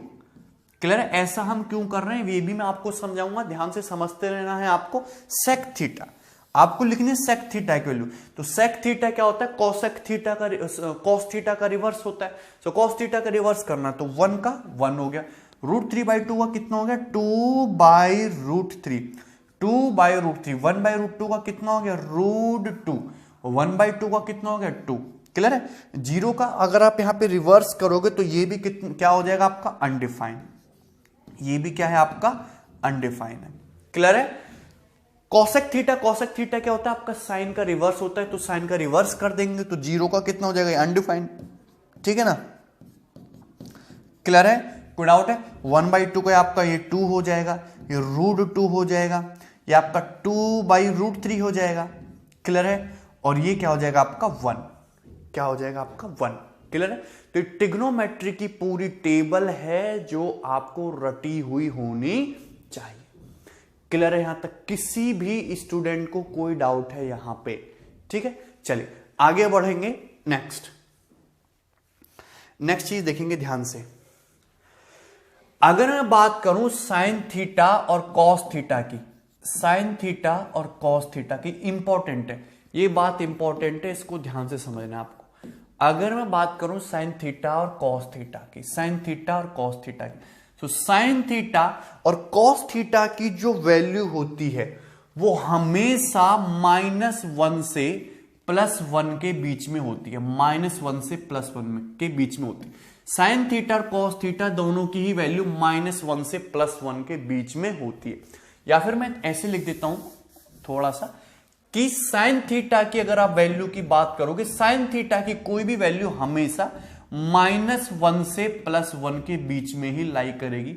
सिमिलरली कॉस थीटा की भी वैल्यू हमेशा -1 से +1 के बीच में ही लाई करती है। साइन थीटा की वैल्यू -1 से +1 के बीच में होती है और कॉस थीटा की भी वैल्यू -1 से +1 के बीच में होती है, -1 से +1 के बीच में होती है, क्लियर है। ये सिंपल सी बात है, बहुत आसान है। साइन थीटा की वैल्यू -1 से +1 के बीच में और कॉस थीटा की भी वैल्यू -1 से +1 के बीच में होती है। ऐसा क्यों होता है? अगर जैसे मैं ये लिख दूं ना कि साइन थीटा जो है, साइन थीटा -1.5, पूछूं क्या ये पॉसिबल है? ये बिल्कुल भी पॉसिबल नहीं है। क्यों? क्योंकि साइन थीटा की वैल्यू -1 से +1 के बीच में होनी चाहिए, लेकिन तो माइनस का 1.5 है, -1 से छोटा हो गया, ये पॉसिबल नहीं है। अगर मैं आपके सामने लिखूं कि साइन थीटा बराबर 5/4, क्या ये पॉसिबल है? बिल्कुल भी पॉसिबल नहीं, क्योंकि आपका ये 1 से बड़ा हो गया। अगर मैं आपके सामने लिखूं कॉस थीटा बराबर -0.76, क्या ये पॉसिबल है? तो आप कहोगे जी हां ये बिल्कुल पॉसिबल है, ये बिल्कुल पॉसिबल है। कॉस थीटा बराबर -0.76, क्लियर है? क्यों पॉसिबल है आपका? ठीक है, क्योंकि आपका -1 और +1 के बीच में है, क्लियर है? यहां तक तो बात समझ में आ रही है, ठीक। अब ऐसा होता क्यों है? साइन थीटा कॉस थीटा की वैल्यू -1 से +1 के बीच में ही क्यों होती है? अगर आप बात करो साइन थीटा और कॉस थीटा की, तो साइन थीटा होता है परपेंडिकुलर बटे हाइपोटेनस और कॉस थीटा होता है बेस बटे हाइपोटेनस। सही बात है, साइन थीटा परपेंडिकुलर बटे हाइपोटेनस, कॉस थीटा बेस बटे हाइपोटेनस, ठीक है। परपेंडिकुलर जो होता है हमेशा ही हाइपोटेनस से छोटा होता है, बेस जो होता है वो हमेशा ही हाइपोटेनस से छोटा होता है। अभी आप साइन को भूल जाइए, माइनस प्लस के साइन को भूल जाइए, सिर्फ और सिर्फ वैल्यू पे फोकस कीजिए कि वैल्यू क्या आने वाली है। ये परपेंडिकुलर बटे हाइपोटेनस, परपेंडिकुलर की वैल्यू जो होगी वो हमेशा हाइपोटेनस से छोटी ही रहेगी, क्लियर है भाई? तो यहां पे अगर आप बात करोगे तो परपेंडिकुलर बटे हाइपोटेनस हमेशा 1 से छोटा होगा, क्योंकि परपेंडिकुलर की वैल्यू जो है हमेशा हाइपोटेनस से छोटी होती है, तो P/H is always less than 1, तो ये जो होगा ऑलवेज लेस देन 1 आएगा, क्लियर है कि नहीं? तो अगर पॉजिटिव साइन के साथ लोगे तो ये हमेशा 1 से लेस देन होगा, लेकिन अगर नेगेटिव साइन के साथ लोगे तो ये आपका -1 से बड़ा हो जाएगा, क्लियर है? कोई डाउट है इसमें? ठीक है, क्योंकि आपकी यहां पे अगर आप हाइपोटेनस नेगेटिव नहीं होता, अगर आप परपेंडिकुलर को यहां पे नेगेटिव करने की कोशिश करोगे, परपेंडिकुलर को माइनस भी लोगे तो ये आपका फिर क्या हो जाएगा? -1 से बड़ा हो जाएगा, ठीक है। चलिए इसी तरीके से आपका कॉस थीटा देखिए बेस बटे हाइपोटेनस होता है, तो बेस जो हमेशा हाइपोटेनस से छोटा होता है, तो B/H जो होगा हमेशा क्या होगा? आपका लेस देन 1 होगा। क्या होगा? हमेशा लेस देन 1 होगा। सिर्फ साइन की बात, साइन को छोड़ दीजिए, अभी यहां पे हम न्यूमेरिकल वैल्यू की बात कीजिए कि न्यूमेरिकल वैल्यू जो होगी हमेशा यहां पे क्या होगी? हमेशा 1 से छोटी होगी, क्लियर है? कोई डाउट है इसमें? अगर हम यहां पे इसकी बात करें, साइन की भी बात करें, तो उस केस में क्या हो जाएगा? ये आपका -1 से बड़ा हो जाएगा, ये मैं आगे आपको बताऊंगा, ठीक है। चलिए अगर हम बात करें टेन थीटा और कॉट थीटा की, टेन थीटा और कॉट थीटा की, टेन थीटा की या फिर कॉट थीटा की, सो टेन थीटा और कॉट थीटा की जो वैल्यू है वो माइनस इनफाइनाइट से प्लस इनफाइनाइट के बीच में हो सकती है। माइनस इनफाइनाइट से प्लस इनफाइनाइट के बीच में कुछ भी हो सकती है, कुछ भी। टेन थीटा की जो वैल्यू है वो माइनस इनफाइनाइट से लेके प्लस इनफाइनाइट के बीच में कुछ भी हो सकती है। जो माइनस का साइन है ये कहां से आता है, एक्चुअली आपके क्वाड्रेंट पे डिपेंड करता है कि एंगल कौन से क्वाड्रेंट में, एंगल कौन से क्वाड्रेंट में, उस पे आपका माइनस का साइन डिपेंड करता है, माइनस प्लस का साइन। क्लियर है? न्यूमेरिकल वैल्यू की बात करें तो माइनस इनफाइनाइट से बड़ा होगा, इक्वल होगा, या फिर प्लस इनफाइनाइट से हमेशा छोटा होगा। क्लियर है? माइनस इनफाइनाइट से प्लस इनफाइनाइट के बीच में कुछ भी हो सकती है। क्लियर है? चलिए अब इंपॉर्टेंट बात ध्यान रखना सेक थीटा और कोसेक थीटा के बारे में, सेक थीटा और कोसेक थीटा के बारे में। क्लियर है? सेक थीटा और कोसेक थीटा के बारे में। सेक थीटा और कोसेक थीटा की वैल्यू भी माइनस इनफाइनाइट से लेके प्लस इनफाइनाइट के बीच में हो सकती है। सेक थीटा की वैल्यू भी सेक थीटा की वैल्यू भी माइनस इनफाइनाइट से लेके प्लस इनफाइनाइट के बीच में कुछ भी हो सकती है। सेक थीटा की वैल्यू भी माइनस इनफाइनाइट से प्लस इनफाइनाइट के बीच में कुछ भी हो सकती है, लेकिन ये बात ध्यान से इंपॉर्टेंट याद रखना, -1 से +1 के बीच में नहीं होती, -1 से +1 के बीच में नहीं होती। Okay, radian.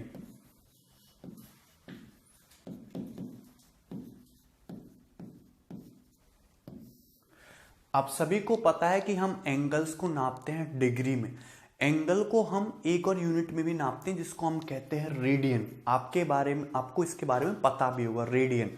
तो अगर मैं आपसे पूछूं कि बताओ 1 रेडियन क्या होता है, तो सबको रटा हुआ होगा, एक रेडियन होता 57 डिग्री 16 मिनट 22 सेकंड।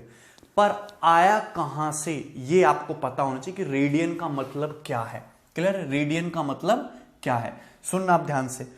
अगर मैं एक सर्कल लूं, ये हो गया सर्कल, कोई भी सर्कल लो, अगर आप कोई भी सर्कल लो, ये हो गया सर्कल का सेंटर, ये हो गया सर्कल का सेंटर O। क्लियर? आप कोई भी सर्कल लीजिए, कोई भी सर्कल, ये हो गया सर्कल का सेंटर O। तो मैं सर्कल पे एक आर्क लेता हूं, एक चाप आर्क AB, ये हो गया सर्कल का, ये हो गया आर्क AB। सर्कल पे मैंने एक आर्क लिया AB, और इस आर्क की ये जो लेंथ है वो सर्कल की रेडियस के बराबर है। आर्क की जो लेंथ है वो सर्कल की रेडियस के बराबर है। आर्क AB की जो लेंथ है वो सर्कल की रेडियस के बराबर है, radius of circle, radius of circle. Clear है? कोई डाउट है इसमें किसी को? तो यहां पे आपके सामने दिखाया गया है एक सर्कल, और यह सर्कल का आर्क AB, और इस आर्क की लेंथ सर्कल की रेडियस के बराबर। तो इस आर्क द्वारा सर्कल के सेंटर पे ये जो एंगल बनेगा थीटा, ये आपका 1 रेडियन का होगा। ये एंगल थीटा ये आपका 1 रेडियन का होगा। आपको बात समझ? सर्कल के किसी आर्क द्वारा जिसकी लेंथ उस सर्कल की त्रिज्या के बराबर हो, उस आर्क द्वारा सर्कल के सेंटर पे जो एंगल बनता है वो 1 रेडियन का होता है। ये आप बात ध्यान रखना। 1 रेडियन को हम ऐसे भी लिखते हैं कि ये तो हो गया 1, और रेडियन के साइन के लिए ऐसा लगा देते हैं हम, ये हाफ चंदा। ठीक है ना? इस टाइप से 1 रेडियन। क्लियर है? कोई डाउट इसमें? आप कोई भी सर्कल लीजिए तो उस सर्कल की सरकमफ्रेंस पे आर्क लेना है सर्कल की रेडियस के बराबर, तो सर्कल की रेडियस के बराबर लेंथ का आर्क सर्कल के सेंटर पे जो एंगल बनाएगा वो क्या होगा? आपका 1 रेडियन का एंगल होगा। क्लियर है? सभी को बात समझ में आई? अब यहां पे ध्यान से सुनना। तो ये R रेडियस का आर्क बनाता है सर्कल के सेंटर पे 1 रेडियन का एंगल। क्लियर है? बात सब ध्यान से सुनेंगे। R रेडियस का आर्क बनाता है सर्कल के सेंटर पे 1 रेडियन का एंगल। अब यहां पे ध्यान सुनना, सर्कल की लेकिन टोटल सरकमफेरेंस तो 2 पाई आर होती है। यदि किसी सर्कल की रेडियस r हो, यदि किसी सर्कल की रेडियस r हो तो टोटल सरकमफेरेंस तो 2 पाई आर होती है, 2 pi r. So 2 pi r length का आर्क फिर सर्कल के सेंटर पे कितना एंगल बनाएगा, 2 पाई रेडियन। कितने का एंगल बनाएगा, 2 pi radian, 2 pi radian. Clear है, यहां तक बात समझ में आई है। ये सर्कल तो रेडियस के बराबर लेंथ का आर्क सर्कल के सेंटर पे बनाता है 1 रेडियन, लेकिन कंप्लीट सर्कल की सरकमफेरेंस क्या होते हैं, 2 pi r. So 2 pi r length का ये जो आर्क होगा इस सर्कल के सेंटर पे कितना एंगल बनाएगा, फिर 2 पाई रेडियन, यानी कि 2 पाई रेडियन। अब लेकिन मुझे तो ये पता है कि सर्कल की कंप्लीट सरकमफेरेंस द्वारा सर्कल के ये जो सेंटर पे जो एंगल बनता है कितने का होता है, 360 डिग्री का होता है। ये एंगल कितना है, कंप्लीट एक चक्कर पूरा हो गया 360 डिग्री का हो गया। कंप्लीट सर्कल की सरकमफेरेंस द्वारा सर्कल के सेंटर पे कितना एंगल बनेगा, ये 360 डिग्री का होगा। यानी कि मैं ये कह सकता हूं कि 2 पाई रेडियन का मतलब किसके बराबर है, 360 डिग्री के बराबर है। 2 पाई रेडियन का मतलब किसके बराबर है, 360 डिग्री के बराबर है। क्लियर है, ये बात सभी को समझ में आई है ना, सिंपल सी बात है। 2 पाई रेडियन का मतलब किसके बराबर है, 360 डिग्री के बराबर है भाई। 2 पाई आर लेंथ के आर्क द्वारा सर्कल के सेंटर पे 2 पाई रेडियन बनता 360 डिग्री, तो 2 पाई रेडियन की वैल्यू 360 डिग्री के बराबर है। या फिर हम ऐसे कह सकते हैं कि पाई रेडियन की वैल्यू 2 से डिवाइड कर दीजिए, पाई रेडियन की वैल्यू फिर कितने के बराबर हो गई, 180 डिग्री के। सो पाई रेडियन की वैल्यू यहां पे कितने के बराबर होती है, 180 डिग्री के। ये बात बहुत इंपॉर्टेंट है, कहीं कहीं पे क्वेश्चंस में आपको डिग्री की बजाय रेडियन यानी कि पाई में लिखा हुआ मिलेगा। सो आप तुरंत समझ जाएंगे पाई रेडियन की वैल्यू कितने के बराबर होती है, 180 डिग्री के। क्लियर है भाई, कोई डाउट? तो अगर मैं यहां से 1 रेडियन की वैल्यू लिखना चाहूं, 1 रेडियन की, 1 रेडियन की, सो 1 रेडियन की वैल्यू का मतलब क्या होता है, 180 डिग्री बटे पाई। 1 रेडियन का मतलब क्या होता है, 180 डिग्री बटे पाई। 1 रेडियन का मतलब क्या होता है, 180 डिग्री बटे पाई। क्लियर है, 1 रेडियन का मतलब होता है 180 डिग्री बटे पाई। अगर मैं यहां से 1 डिग्री की वैल्यू लिखना चाहूं कि 1 डिग्री की वैल्यू क्या होती है, 1 डिग्री की तो 180 से डिवाइड कर देंगे, यानी कि पाई बटे 180 रेडियन। 1 डिग्री की वैल्यू होती है पाई बटे 180 रेडियन।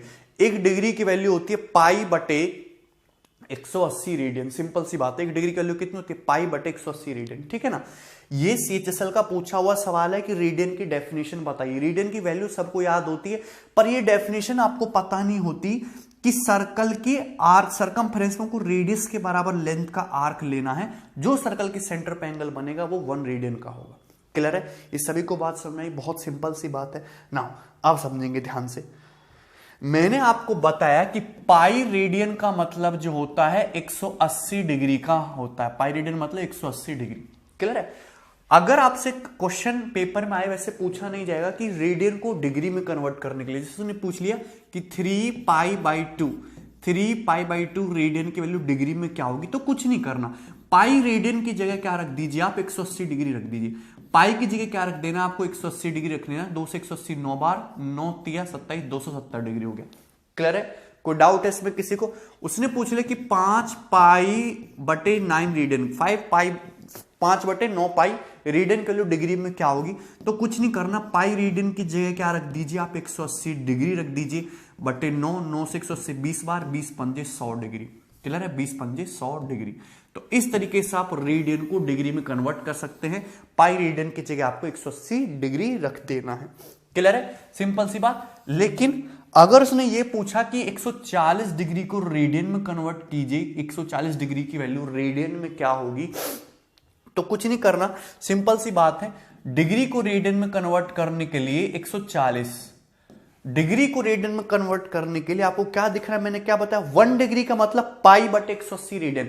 1 डिग्री का मतलब पाई बटे 180 रेडियन। तो 1 डिग्री की वैल्यू पाई बटे 180 रेडियन के बराबर है, तो 140 डिग्री की वैल्यू क्या होगी, 140 इंटू पाई बटे 180 रेडियन के, 140 इंटू पाई बटे 180 रेडियन के। ठीक है भाई, 0 से 0 कट जाएगा, क्या आ जाएगा, 7/9 पाई, 7/9 पाई रेडियन। तो ये हो जाएगी आपकी 140 डिग्री की value.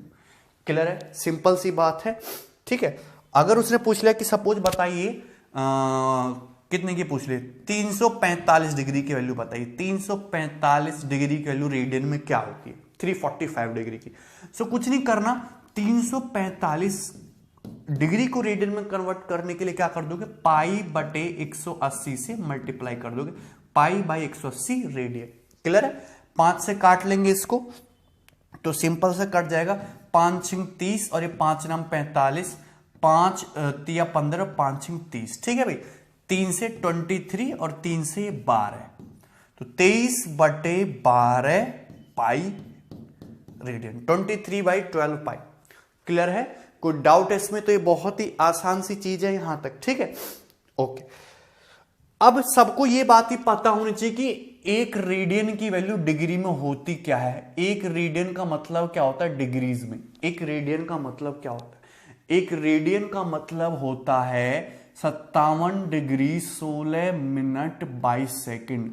57 degree 16 minute 22 second. CGL का पूछा हुआ क्वेश्चन है 2 बार पेपर में कि एक रेडियन की वैल्यू डिग्री में क्या होती है। सो 1 रेडियन का मतलब होता है 57 डिग्री 16 मिनट 22 सेकेंड।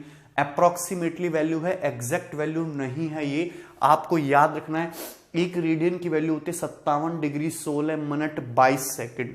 क्लियर है? चलिए, 57 डिग्री 16 मिनट 22 सेकेंड। ठीक है, ये आया कहां से वो भी मैं आपको बताऊंगा, ध्यान से समझना। एक बात आपको ये पता होनी चाहिए कि पाई रेडियन और पाई में बहुत फर्क है। पाई रेडियन और पाई में बहुत फर्क है।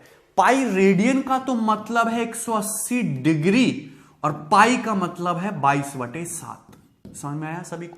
पाई रेडियन का तो मतलब 180 डिग्री और पाई का मतलब क्या है 22/7। दोनों में बहुत फर्क है। पाई जो है वो यूनिट लेस है, इसकी कोई यूनिट नहीं है, लेकिन पाई रेडियन ये एंगल की यूनिट है, रेडियन। ठीक है भाई, चलिए आप देखेंगे। मुझे पता है कि पाई रेडियन का मतलब कितना होता है 180 डिग्री। पाई रेडियन का मतलब कितना होता है 180 डिग्री। सो अगर मैं यहां से 1 रेडियन की वैल्यू निकालना चाहूं, सो 1 रेडियन की वैल्यू कितनी आएगी 180 बटे पाई। मैंने दोनों तरफ पाई से डिवाइड कर दिया। 1 रेडियन का मतलब कितना हो जाएगा 180 बटे पाई। सिंपल सी बात है, 1 रेडियन का मतलब क्या हो जाएगा 180 बटे पाई। क्लियर है? चलिए नाउ ये 1 रेडियन का मतलब हो गया 180 बटे पाई। अब पाई का मतलब सभी को पता है, पाई का 180 डिग्री बटे पाई, पाई का मतलब होता है 22/7। सो पाई की जगह मैंने 22/7 रख दिया। पाई की जगह क्या रख दिया हमने 22/7। क्लियर है? सिंपल सी बात है, पाई का मतलब क्या 22/7। इसको 2 से काट लेते हैं, 2 से 90 बार चला जाएगा, 2 से 11 बार चला जाएगा। सो 1 रेडियन का मतलब कितना आ गया ये 630 डिग्री बटे 11। एक रेडियन का मतलब क्या होगा 630 डिग्री बटे 11। एक रेडियन का मतलब क्या होगा 630 डिग्री बटे 11। चलिए अब सुनना ध्यान से। 90 डिग्री एंगल सभी को पता है कि ये एक एंगल जो है ये 90 डिग्री का एंगल है। 360 डिग्री होता है कंप्लीट एक एंगल। 360 डिग्री का मतलब होता है कंप्लीट एक एंगल। 360 डिग्री का मतलब कंप्लीट एक एंगल। क्लियर है? चलिए अगर ये हो गया फिर आपका 360 डिग्री का एंगल, इसको यदि मैं 4 इक्वल पार्ट में डिवाइड कर दूं तो ये एंगल हो जाएगा आपका 90 डिग्री का। अगर इस 90 डिग्री के एंगल को मैं 90 इक्वल पार्ट में बांट दूं, 90 डिग्री के एंगल को मैं 90 इक्वल पार्ट में बांट दूं, सो ईच छोटा सा पार्ट कितने का होगा आपका 1 डिग्री का। अगर मैं 90 डिग्री के एंगल को 90 बराबर पार्ट में बांट दूं, सो ईच पार्ट कितने का जाएगा आपका 1 डिग्री का। ईच पार्ट कितने का जाएगा आपका 1 डिग्री का। ये बात तो सभी को पता है, सिंपल सी है। ठीक है, लेकिन अगर मैं इस 1 डिग्री के एंगल को 60 इक्वल पार्ट में बांट दूं, 60 इक्वल पार्ट में, अगर मैं इस 1 डिग्री के एंगल को 60 इक्वल पार्ट में बांट दूं, सो हर एक एंगल आपका फिर 1 मिनट का होगा। यानी कि मैं ये कह सकता हूं कि 1 डिग्री का मतलब क्या होता है 60 मिनट एंगल के। 1 डिग्री का मतलब होता है 60 मिनट एंगल के। 1 डिग्री का मतलब होता है 60 मिनट एंगल के। यदि मैं 1 डिग्री के एंगल को 60 इक्वल पार्ट में बांट दूं तो आपका हर एक छोटा सा एंगल कितने का होगा 1 मिनट का। सो 1 डिग्री का मतलब क्या हो जाएगा आपका 60 मिनट। क्लियर है? कोई डाउट है इसमें? सिंपल सा। चलिए आगे बढ़ेंगे।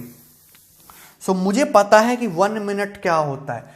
अगर मैं 1 मिनट के एक एंगल को, ये एंगल है, ये 1 मिनट का है, ये 1 मिनट का एंगल, अगर मैं इस 1 मिनट के एंगल को 60 इक्वल पार्ट में डिवाइड कर दूं, 60 इक्वल पार्ट्स में बांट दूं, अगर मैं इस 1 मिनट के एंगल को 60 इक्वल पार्ट में बांट दूं, तो आपका प्रत्येक एंगल कितने का होगा? 1 सेकंड का। यानी कि मैं ये कह सकता हूं कि 1 मिनट एंगल जो होता है वो 60 सेकंड के बराबर होता है। 1 मिनट का मतलब कितने के?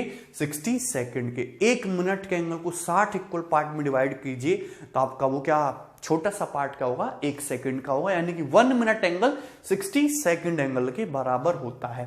क्लियर है? ये बात भी आपको पता होनी चाहिए। चलिए, सो मैंने यहां तक कैलकुलेट कर लिया कि 1 रेडियन का मतलब क्या होता है? 630 डिग्री बटे 11। इसको थोड़ा सा सिंप्लीफाई करते हैं। 1 रेडियन का मतलब 630 डिग्री बटे 11।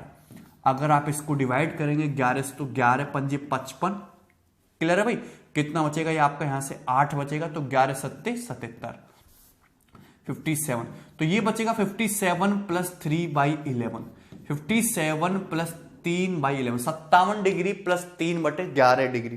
क्लियर है? 57 डिग्री प्लस 3 बटे 11 डिग्री, ये 1 रेडियन की वैल्यू आ गई, बराबर 57 डिग्री को 57 डिग्री ही रहने देते हैं।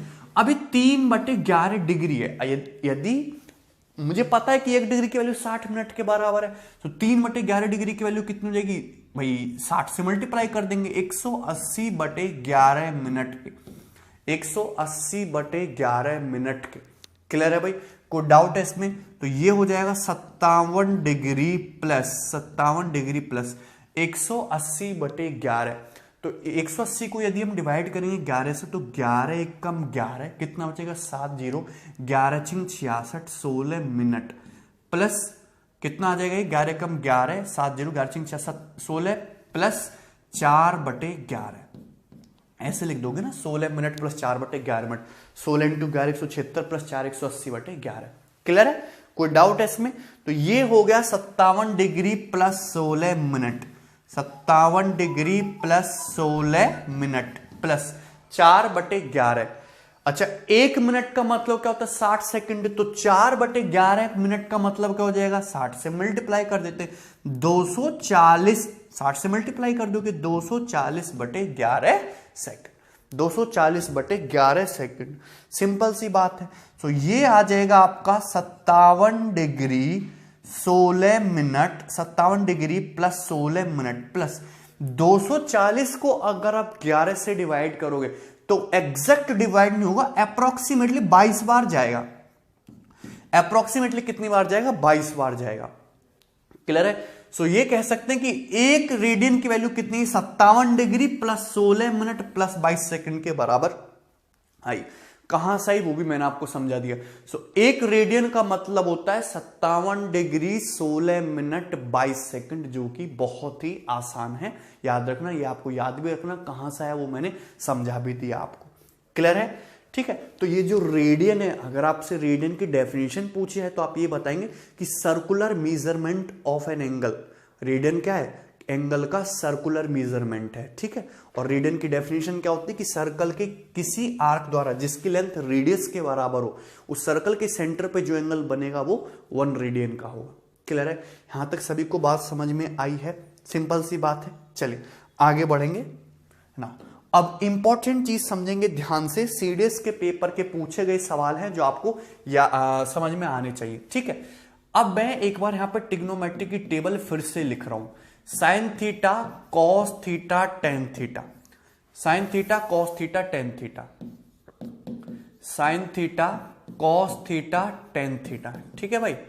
चलिए ना, मैंने आपको बताया कि साइन 0 डिग्री 0, ये 1/2, 1/√2, √3/2 और ये 1, यही है ना। कॉस थीटा की वैल्यू 1, √3/2, 1/√2, 1/2 और ये 0। टेन थीटा के लिए दोनों को डिवाइड कर देंगे, 0, 1/√3, 1, √3 और ये अनडिफाइंड। अनडिफाइंड भी हो सकता है और इनफाइनाइट भी हो सकता है।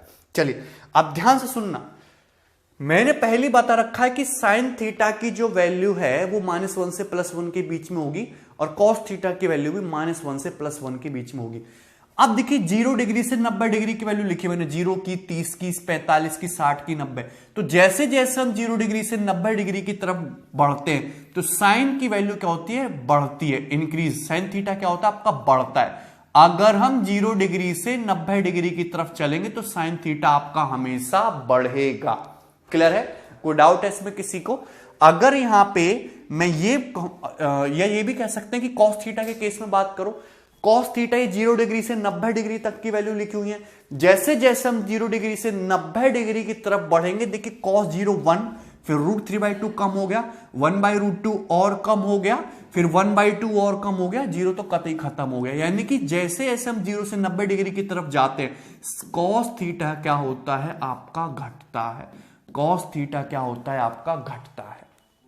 क्लियर है? 0 से 90 डिग्री के बीच में। क्लियर है?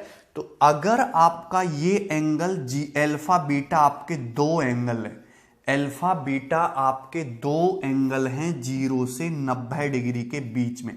अल्फा बीटा आपके दो एंगल हैं 0 से 90 डिग्री के बीच में।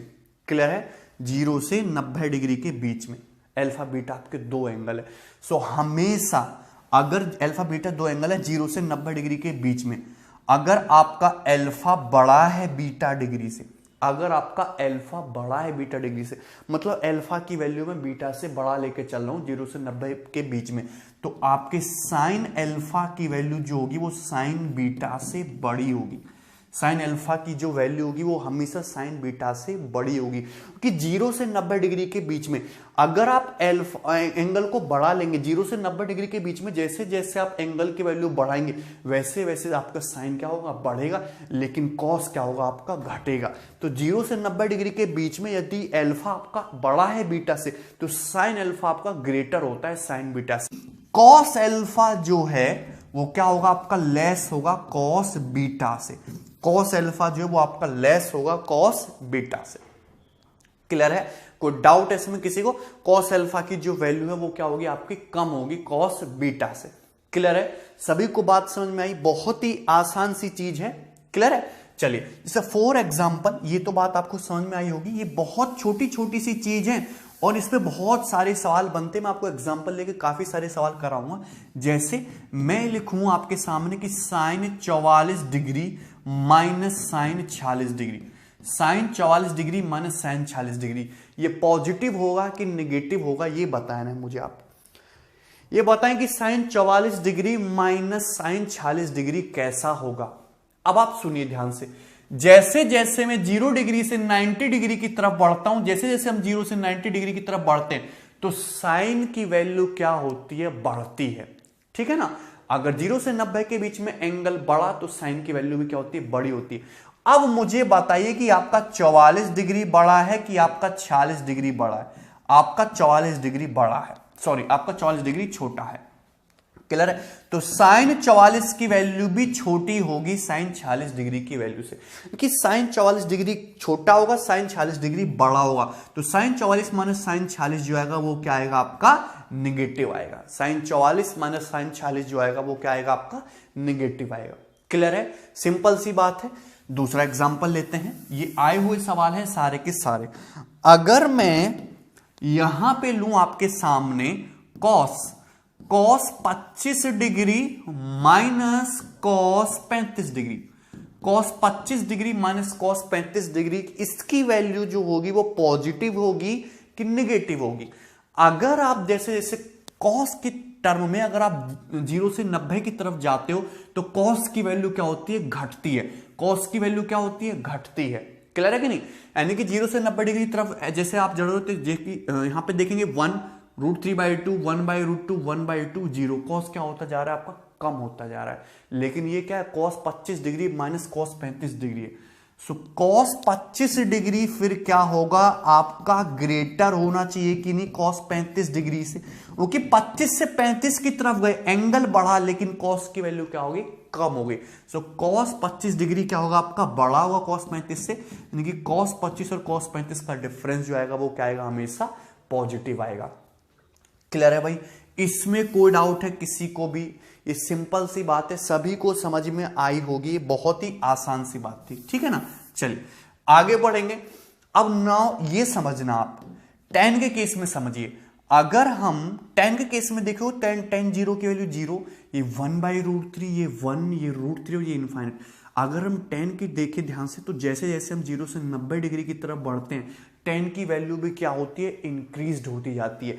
0 बहुत कम, 1/√3 उससे ज्यादा, फिर 1 उससे ज्यादा, √3 उससे ज्यादा, फिर इनफाइनाइट सबसे ज्यादा हो गया। क्लियर है? कोई डाउट है? तो tan की वैल्यू भी बढ़ती है 0 डिग्री से 90 डिग्री की तरफ जाने पे, ये बात सभी को पता है। नाउ चलिए अब देखेंगे ध्यान से।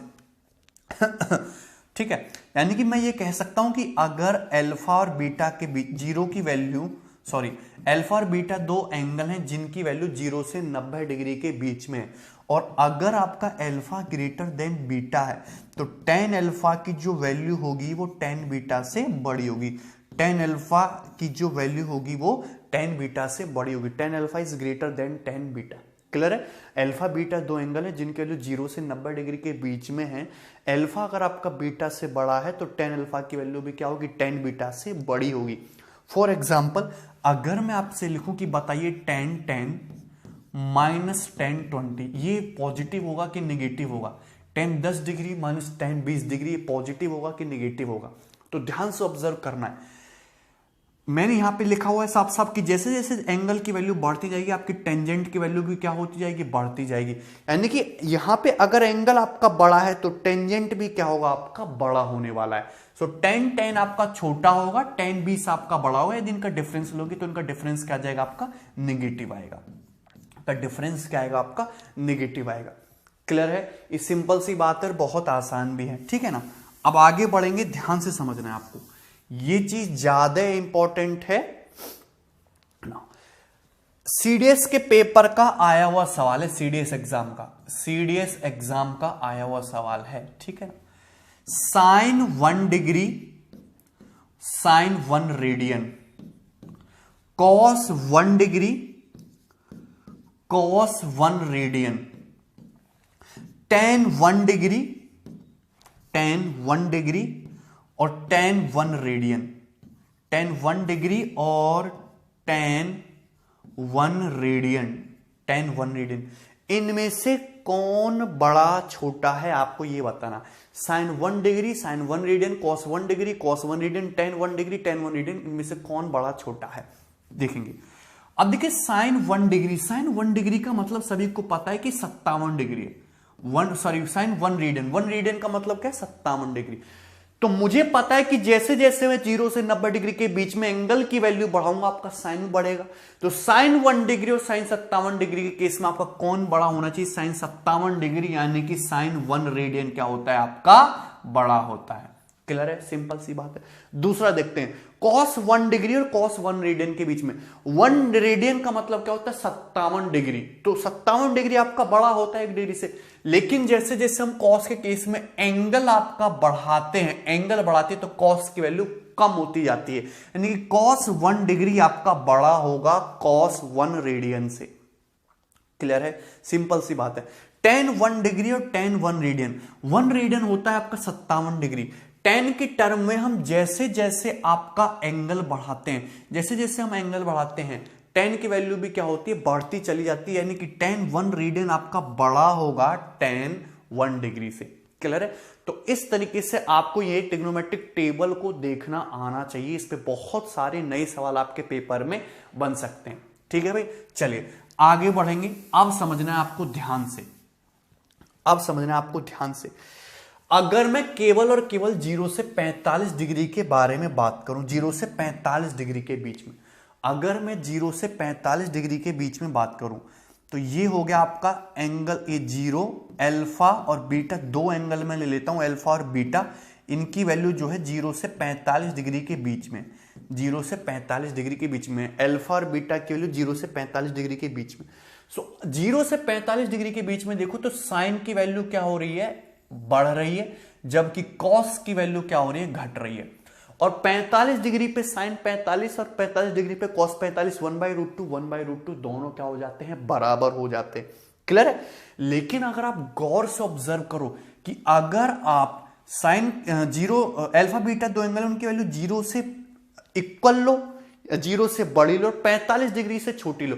उस केस में आपका ये जो है, अगर मैं अल्फा को ग्रेटर लेता हूं बीटा से, अल्फा को ग्रेटर लेता हूं बीटा से, आपका कॉस अल्फा हमेशा बड़ा होगा साइन बीटा से। कॉस अल्फा हमेशा बड़ा होगा साइन बीटा से। ठीक है, बात थोड़ी सी कॉम्प्लिकेटेड है, आपको समझ में आनी चाहिए। कैसे? अगर 0 डिग्री से 45 डिग्री के बीच में ऑब्जर्व करो तो साइन जीरो की वैल्यू 0, फिर ये 1/2, ये 1/√2, ये 1, ये √3/2, 1/√2। 45 डिग्री पे साइन और कॉस दोनों बराबर हो गए। लेकिन 45 डिग्री से कम में आप देखो तो हमेशा आपका कॉस बड़ा आएगा साइन से। अगर आप कॉस जीरो की वैल्यू देखो तो कॉस जीरो 1 होता है, जबकि साइन जीरो 0 होता है। अगर आप 30 डिग्री की वैल्यू देखो तो कॉस 30 डिग्री √3/2 होता है, यानी कि 0.8 के आसपास होता है, और साइन 30 डिग्री 1/2 यानी कि 0.5 के आसपास होता है। यानी कि 0 से 45 डिग्री के बीच में यदि अल्फा की वैल्यू बड़ी है बीटा से, यदि अल्फा की वैल्यू बड़ी है बीटा से, तो आपका कॉस अल्फा हमेशा बड़ा होगा साइन बीटा से। लेकिन अगर 45 डिग्री पे लोगे तो कॉस अल्फा और ये साइन बीटा आपके बराबर हो जाएंगे। क्लियर है? अगर 45 डिग्री पे लोगे तो कॉस अल्फा, कॉस 45 और साइन 45 बड़ा हो जाएंगे। लेकिन 0 डिग्री से 45 डिग्री के बीच में बात करोगे इंक्लूडिंग 0 डिग्री एंगल, तो हमेशा कॉस अल्फा बड़ा होगा आपका साइन बीटा से।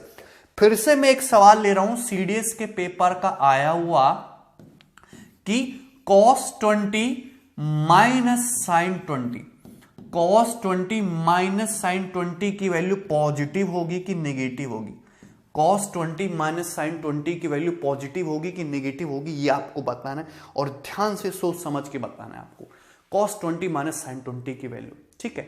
अगर आप यहाँ पे गौर से ऑब्जर्व करो तो जैसे जैसे हम ये 20 डिग्री क्या 0 से 45 डिग्री के बीच में पड़ता है, और सभी को पता है कि cos 20 डिग्री जो होगा वो नियरेस्ट टू क्लोज टू 1 होगा।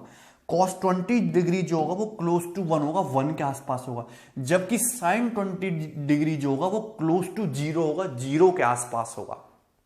क्लियर है? क्योंकि आप देख सकते हैं 0 से 45 डिग्री के बीच में आपका cos की वैल्यू हमेशा भारी पड़ रही है साइन की वैल्यू पे, यानी कि cos 20 माइनस साइन 20 क्या होगा? ऑलवेज पॉजिटिव होगा। क्या होगा? ये ऑलवेज पॉजिटिव होगा। क्लियर है? सभी को बात समझ में आई? सिंपल सी बात है, ठीक है। बट आगे ध्यान से देखना है, ये भी इंपॉर्टेंट है, ये भी इंपॉर्टेंट है। अगर मैं 45 डिग्री से लेके 90 डिग्री के बीच में बात करूं, 45 डिग्री से 90 डिग्री के बीच में, 45 डिग्री से 90 डिग्री के बीच में दो एंगल मैंने ले लिए अल्फा और बीटा, 45 डिग्री से 90 डिग्री के बीच में, 45 डिग्री पे cos 45 साइन 45 दोनों बराबर ही हो जाते हैं, इसको इंक्लूड ही नहीं करेंगे। 45 डिग्री से ज्यादा लें और 90 डिग्री के बराबर भी ले सकते हैं, 90 डिग्री से लेस। 45 डिग्री से 90 डिग्री के बीच में बात कर रहा हूं, तो ये देखिए 45 डिग्री से बड़ा लेना है और 90 डिग्री से आपको छोटा लेना है, इक्वल लेना। उस केस में क्या होगा? उस केस में आपकी साइन थीटा की वैल्यू क्या हो रही है? इंक्रीज हो रही है। देखिए 1/√2, √3/2 और 1, लेकिन साथ साथ में आपकी कॉस थीटा की वैल्यू क्या हो रही है? देखिए घटना शुरू हो गई। साइन थीटा तो बढ़ने लगा, लेकिन कॉस थीटा आपका 1/√2, 1/2, 0, ये आपका घट रहा है, ये तो आपका घट रहा है। क्लियर? साइन थीटा तो बढ़ रहा है यहाँ पे कंटिन्यूसली, और यहाँ पे कॉस थीटा आपका घट रहा है। यानी कि अगर अल्फा और बीटा दो एंगल हैं जो 45 से 90 डिग्री के बीच में, और अल्फा आपका बड़ा है बीटा से, अल्फा आपका बड़ा है बीटा से, तो उस केस में साइन अल्फा की जो वैल्यू होगी वो कॉस बीटा से बड़ी होगी। साइन अल्फा की जो वैल्यू होगी वो कॉस बीटा से बड़ी होगी। आप साफ साफ पिक्चर में देख भी सकते हो कि अगर मैं जैसे साइन 60 की बात करूं तो √3/2, और कॉस 60 की बात करूं तो 1/2, तो साइन 60 बड़ा है कॉस 60 से। अगर मैं साइन 90 की बात करूं 1 और कॉस 90 की बात करूं 0, तो साइन 90 बड़ा है कॉस 90 से। फॉर एग्जाम्पल, अगर मैं आपसे पूछूं कि बताइए cos 65 degree, cos 65 degree minus sine 65 degree, cos 65 degree minus sine 65 degree, ये पॉजिटिव होगा कि नेगेटिव होगा? cos 65 degree minus sine 65 degree positive होगा कि नेगेटिव होगा? अब ये 65, यानी कि 45 डिग्री से बड़ा है, 90 डिग्री से छोटा है 65 डिग्री एंगल। और सभी को पता है कि 45 से 90 के बीच में आपकी कॉस की वैल्यू बड़ी होती है साइन की, आपके साइन की वैल्यू बड़ी होती है कॉस की वैल्यू से, साइन की वैल्यू बड़ी होती है कॉस की वैल्यू से, यानी कि साइन 65 डिग्री बड़ा होगा कॉस 65 डिग्री से, और कॉस 65 माइनस साइन 65 डिग्री जो होगा ये क्या होगा आपका निगेटिव आएगा। क्लियर है, ये क्या आएगा आपका नेगेटिव आएगा। सो बहुत सिंपल सी बात है, इस पर आपके बहुत सारे सवाल बन सकते हैं। ट्रिग्नोमेट्रिक टेबल को आपको रीड करना आना चाहिए अच्छी तरीके से।